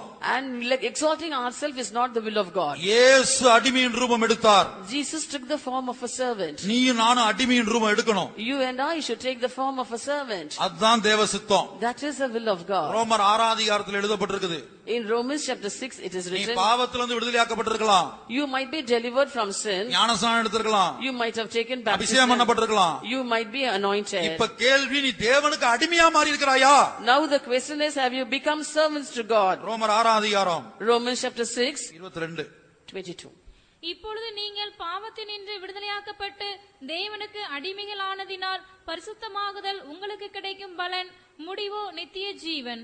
But now being made free from sin and become servants to God, ye have your fruit unto holiness and the end everlasting life. பரிசுத்தமாகுதல் உங்களுக்கு கிடைக்கும் பலன்.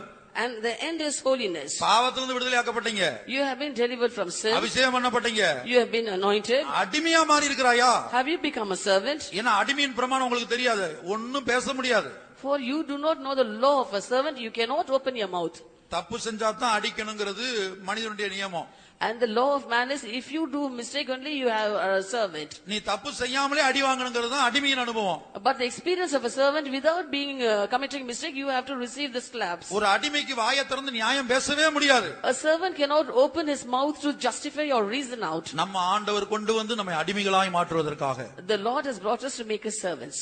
தேவனுக்கு அடிமைகளாய் மாற்றுவதற்காக. To make us servants of God. பரிசுத்தவான்களுக்கு அடிமைகளாய் ஒப்புக் கொடுப்பதற்காக. To submit ourselves as servants to the saints. அதான் ஆகாரம். That is the meat. அடுத்து என்ன வாசிக்கிறோம்? Next, what do we read? ஆடு மாடுகள். Then flocks. ஆடு மாடுகள். and the sheep and the cattle. இப்ப மீதியானுடைய சிறையிருப்புல இருந்தால் நமக்கு இந்த அடிமையாக போகிற அனுபவம் இருக்காது. If we are in Midianite captivity, we will not have the experience of yielding ourselves as a servant. இந்த ஆகாரம் இருக்காது. And this meat will not be there. தேவ சித்தத்துக்காக பலியாக போகிற அனுபவம் இருக்காது. We will not have the experience of offering ourselves as a sacrifice to do the will of God. அடுத்து நாம் பார்க்கிற ஆடு மாடு. Next we see of sheep and ox. ஆடு என்பது எதை காட்டுகிறது? What do sheep show? முதலாவதாக ஆடுன்னு சொல்வது தேவ சத்தத்தை கேட்டு ஜீவிக்கிற வாழ்க்கை. தேவ சத்தம்னா தேவன் சில வேளை நேரடியா பேசுவார், சில வேளை பரிசுத்தவான்கள் மூலமா பேசுவார். When we say of sheep is a life of hearing the voice of God. When we say the voice of God, God might directly speak to us or the Lord might speak to us through the saints. நல்ல மேய்ப்பனாக இயேசு முதல்ல வெளிப்பட்டார். Jesus first revealed himself as a good shepherd. இப்ப இயேசு சரீர பிரகாரமா பூமியில இல்ல. Now Jesus is not in the world physically. ஆனா அவருடைய ஸ்தானத்துல மேய்ப்பர்களை வைத்து விட்டு போயிருக்கிறார். But he has left his position to others. யோவான் 10ஆம் அதிகாரத்துல அந்த ஆடுகளை குறித்து சொல்றார். In John chapter 10 he speaks about the sheep. ஒரு ஆடு எப்படி இருக்கும்? How should a sheep be? மேய்ப்பனுடைய சத்தத்துக்கு செவி கொடுக்கும். It will hearken to the voice of the shepherd. அந்நியனுடைய சத்தத்துக்கு செவி கொடுக்காது. And it will not listen to the voice of a stranger. அப்ப அதோட அர்த்தம் தேவ சத்தம் எது என்பதை பகுத்தறியக்கூடிய தன்மை ஆட்டுக்கு இருக்கும். That is, the sheep has the ability to discern the voice of God. வாசிங்க யோவான் 10:4. John chapter 10 verse 4. அவன் தன்னுடைய ஆடுகளை வெளியே விட்ட பின்பு அவைகளுக்கு முன்பாக நடந்து போகிறான். ஆடுகள் அவன் சத்தத்தை அறிந்திருக்கிறபடியினால் அவனுக்கு பின் செல்கிறது. 3ஆம் வசனம். Verse 3. வாசலை காக்கிறவன் அவனுக்கு திறக்கிறான். ஆடுகளும் அவன் சத்தத்துக்கு செவி கொடுக்கிறது. அவன் தன்னுடைய ஆடுகளை பேர் சொல்லி கூப்பிட்டு அவைகளை வெளியே நடத்தி கொண்டு போகிறான். இங்க பாருங்க, ஆடுகளை பேர் சொல்லி கூப்பிடுறானா. Now here it is written, he called the sheep by name. மேய்ப்பன் தன்னுடைய ஆடுகளுக்கு பேர் வச்சிருக்கான். The shepherd has named the sheep. இப்ப ஆடுகளை பேர் சொல்லி கூப்பிடுறான். So he is calling out the sheep by name. அந்த பேர் சொல்லி கூப்பிடும்போது அந்த ஆடு பின்னாடி போணும். So when he calls out the sheep by name, the sheep has to follow him. அந்த ஆடுகளை அவன் நடத்துகிறான். He leads the sheep. அதுடைய அந்த மேய்ப்பனுடைய நடத்திப்புக்கு அந்த ஆடு கீழ்ப்படிகிறது. That sheep obey the leading of the shepherd. அவன் சத்தத்தை அறிந்திருக்கிறது. It knows his voice. அவனுக்கு பின் செல்லுகிறது. And it follow with him. நடத்திப்புக்கு பின் செல்லுகிற ஒரு அனுபவம். An experience of following the leading.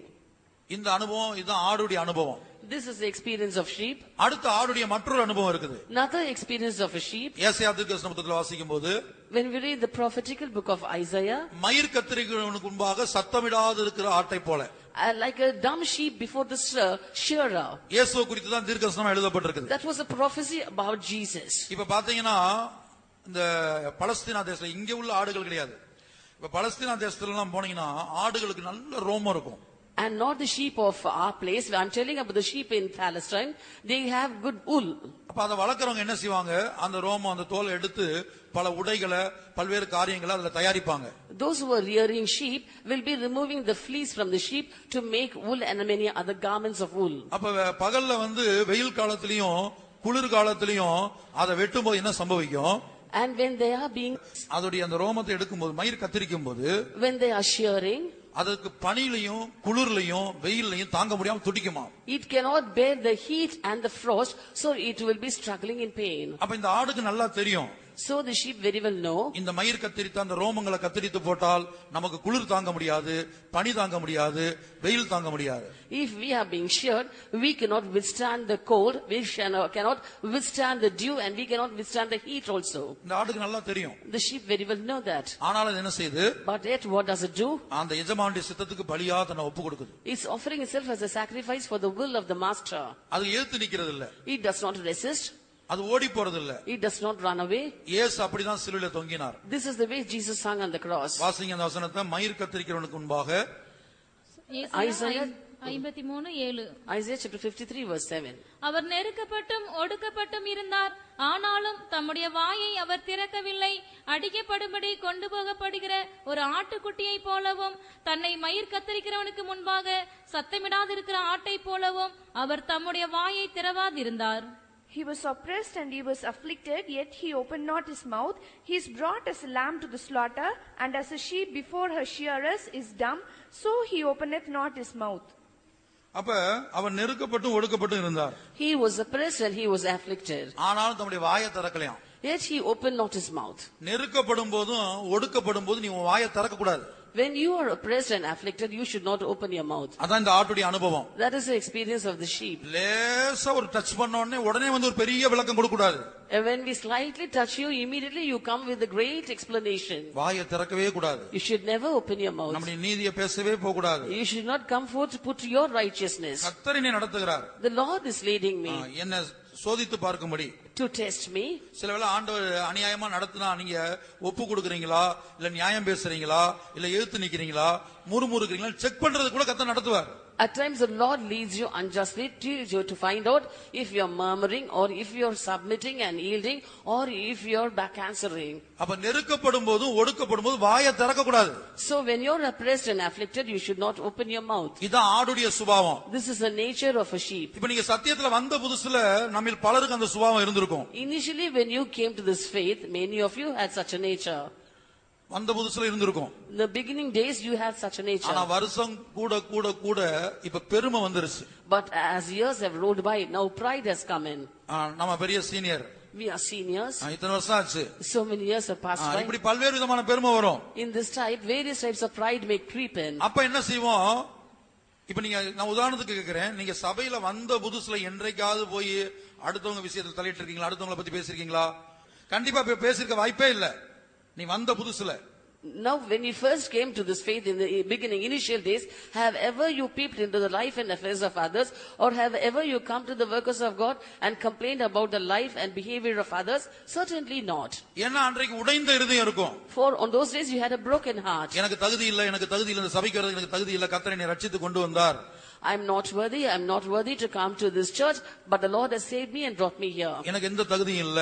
I am not at all worthy. என்று நாம் என்ன செய்வோம்? உடைந்த இருதயத்தோடு நன்றியுள்ள இருதயத்தோடு தெய்வ பயத்தோடு வந்துட்டு போவோம். With a broken heart, with a thankful heart and with godly fear we would have come here. உசியாவை குறித்து படிக்கிறோம் 2 நாளாகமம் 26:16ல அவன் பலப்பட்ட போது அவனுடைய இருதயம் மேட்டிமையானதாம். In 2 Chronicles chapter 26 verse 16 we read about King Uzziah. When he was strengthened, he was haughty.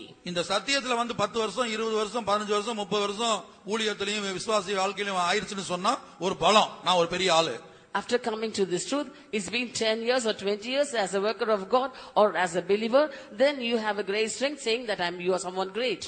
இதான் மீதியானுடைய சிறையிருப்பு. This is a Midianite captivity. உனக்கு ஆட்ட போல வாயை மூடிட்டு இருக்க முடியல. You are not able to shut your mouth like the sheep. இந்த மயிர் கத்தரிக்கப்பட்ட ஆடு துடிக்கும். That sheared sheep will be writhing in pain. அதுக்கு தெரியும். It knows. இப்படிதான் மாறப்போகுதுன்னு தெரியும். This will be my state, it knows. ஆனாலும் அது சத்தமிடாம ஒப்பு கொடுக்குது. Yet without opening his mouth it yielded. அதான் ஆட்டுடைய சுபாவம். That is the nature of a sheep. இன்னும் ஆட குறித்து வேறு சில சுபாவங்கள் சொல்லப்பட்டிருக்கு, நான் இதோட முடித்துக் கொள்றேன். But some other natures of the sheep are also given, but I am going to wind up with this. அடுத்து மாடுகள். Next, ox. இந்த மாடுகள் என்று சொல்லும்போது when we say of ox, அந்த மாடுக்கு வந்து பல அர்த்தங்கள் சொல்லப்பட்டிருக்கு மூல பாஷையில. In the original language many meanings have been given for the term ox. அத வந்து வேத வல்லுநர்கள் என்ன விளக்கம் கொடுக்கறாங்கன்னா ஒரு நுகத்துக்கு கீழ இருக்கிற ஒரு மாடு. And the biblical experts give an explanation that an ox under the yoke. முதல்ல அது ஒரு நுகத்துக்கு கீழ இருக்குது. First it's under a yoke. அடுத்து வந்து எவ்வளவு பொதி எவ்வளவு வெயிட் அது மேல ஏத்துனாலும் அது என்ன செய்யுது? நடக்க முடியாம இருந்தாலும் அது நடக்க முடியாம கஷ்டப்பட்டு சுமந்து போகுது. Next, even though much burden is put upon it, even though it's not able to carry it, it carries though staggering. நுகத்துக்கு கீழ இருக்கிற வாழ்க்கை ரொம்ப கஷ்டம்.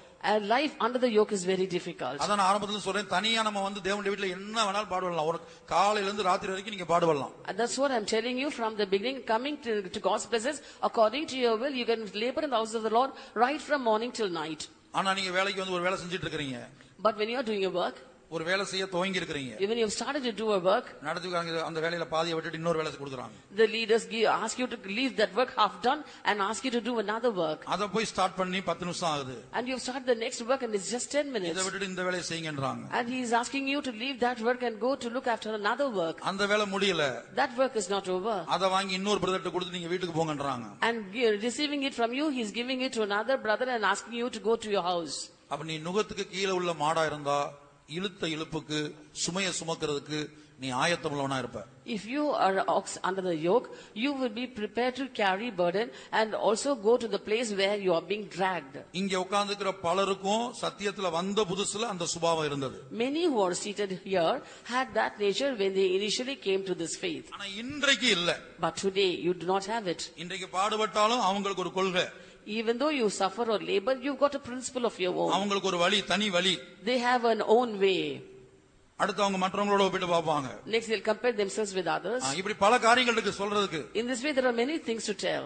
அவரவர் தந்தன் ஜீவியத்தை நிதானித்து பார்த்துக் கொள்ளுங்க. Let everyone examine and discern about their own lives. மீதியானுடைய சிறையிருப்புல இருந்தால், if you are in Midianite captivity, கர்த்தர் உனக்கு அடைக்கலமா இருக்க மாட்டார். the Lord will not be your refuge. பரிசுத்தவான்களுடைய அடைக்கலத்துக்குள்ள நீ இருக்க மாட்ட. You will not be under the refuge of the saints. உன் நிலத்தின் விளைச்சல் கெடுக்கப்பட்டிருக்கும். And the increase of the land shall be destroyed. கனி கொடுக்கிற அனுபவம் இருக்காது. You will not be fruitful. அடுத்து ஆகாரம் தேவ சித்தத்துக்காக பலியா மாற மாட்ட.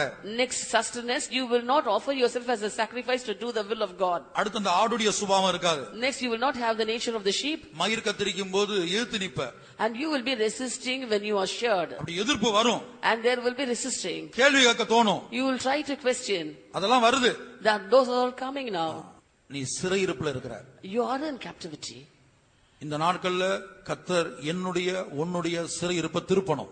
These days the Lord should turn away my captivity and your captivity. அதுக்கு முதல் காரியம் நான் சிறையிருப்புல இருக்கிறேங்கிறத நம்ம ஒத்துக்கொள்ளணும். The first matter for that is we have to acknowledge that we are in captivity. ஏன்னா எல்லாரும் ஒத்துக்கொள்ள மாட்டாங்க. Not all can acknowledge. அநேகர் வந்து நான் நல்லா இருக்கிறேன் நல்லா இருக்கேன்பாங்க. Many will come saying I'm all right, I'm all right. நாம் கண்களை மூடுவோம். Let's close our eyes. கர்த்தாவே தெற்கத்தி வெள்ளங்களை திருப்புவது போல மறுபடியும் எங்கள் சிறையிருப்பை திருப்போம். Lord, turn again our captivity as the streams in the south. நான் மீதியானுடைய சிறையிருப்பில் இருப்பதாக உணர்கிறேன். I feel that I am in Midianite captivity. இனி முழங்கால்ல நிக்க முடிஞ்சவங்க நில்லுங்க, எலும்பி நிக்க முடிஞ்சவங்க எலும்பி நில்லுங்க. ஒன்று செய்யுங்க, வாயை திறந்து அறிக்கையிடுங்க. நான் இப்போது என்னை குறித்து அறிக்கையிட போகிறேன். Those who can stand on knees, please stand on knees. Others can stand up. But one thing you have to do, you have to open your mouths and confess. Now I'm going to confess about myself. நீங்க உங்களை குறித்து அறிக்கையிட மனம் இருந்தா அறிக்கையிடுங்க. If you have the mind and heart to confess, you can. கர்த்தாவே தெற்கத்தி வெள்ளங்களை திருப்புவது போல என்னுடைய சிறையிருப்பை மறுபடியும் திருப்போம். Turn again my captivity, O Lord, as the streams in the south. கர்த்தரிடத்தில் ஒன்றை கேட்கிறேன். I ask one thing of the Lord. எப்படியாயிலும் இந்த சிறையிருப்பிலிருந்து என்னை திருப்பும் ஆண்டவரே. Lord, somehow turn me away from this captivity. உமக்கு பிரியமான ஒரு ஜீவியம் செய்ய, உமக்கு பிரியமான ஒரு ஊழியம் செய்ய எனக்கு உதவி செய்யும் ஐயா. Lord, help me to lead a life which you are delighted in, and help me to do a ministry in which you are delighted. தெற்கத்தி வெள்ளங்களை திருப்புவது போல கர்த்தாவே என் சிறையிருப்பை மறுபடியும் திருப்பும் ஐயா. Turn again my captivity, O Lord, as the streams in the south. இந்த வசனத்துக்கு முன்பாக நான் குற்றவாளின்னு உணர்றவங்க மட்டும், Those who understand that they are sinners before these words, நான் குற்றவாளி கர்த்தர் என்னோட பேசினார் என்று உணர்றவங்க மட்டும், those who feel that they are sinners and the Lord had spoken to them, இந்த அடிகளை பாடுவோம். let us sing this song. என்னை உமக்கு ஒப்புவித்தேன். I have committed myself to thee. என்னையும் ஒப்புவித்தேன் நின் மனம் போ நடத்தையா. என்னையும் ஒப்புவித்தேன் நின் மனம் போ நடத்தையா. என்னையும் ஒப்புவித்தேன் நின் மனம் போ நடத்தையா. என்னையும் ஒப்புவித்தேன் நின் மனம் போ நடத்தையா. என்னையும் ஒப்புவித்தேன் நின் மனம் போ நடத்தையா. கவனிங்க, என் மனம் போல நடத்த வேண்டாம். சில வேளை நம்ம ஜெயிப்போம், நம்ம மனம் போல ஆண்டவர் நம்மை நடத்தணும்னு ஒரு தீர்மானத்தோட பாடுங்க. ஆண்டவரே என் மனம் போல நீர் என்னை நடத்த வேண்டாம், உம்முடைய மனம் போல என்னை நடத்தும். at times we might think, Lord, you must lead me according to my mind. But now we are going to sing, Lord, lead me according to your mind and not according to my mind. உம்முடைய மனம் போல என்னை நடத்துவதற்கு, என் குடும்பத்தை நடத்துவதற்கு, என் பிள்ளைகளை நடத்துவதற்கு நான் இதை உம்முடைய கரத்தில் என்னை ஒப்படைக்கிறேன். Lord, I am surrendering myself into your hands so that you might lead me according to your mind, lead my family according to your mind, and lead my children according to your mind.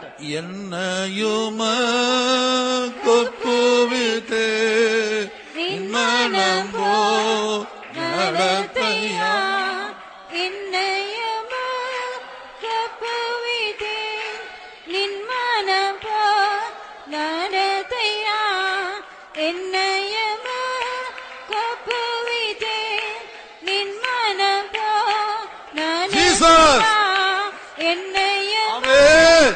கொப்புவித்தே நின் Nipah மனம் kilo போ ரமானியா நடத்தையா, நிபானா ஷமானானி என்னையும் ரிமா கரமானியா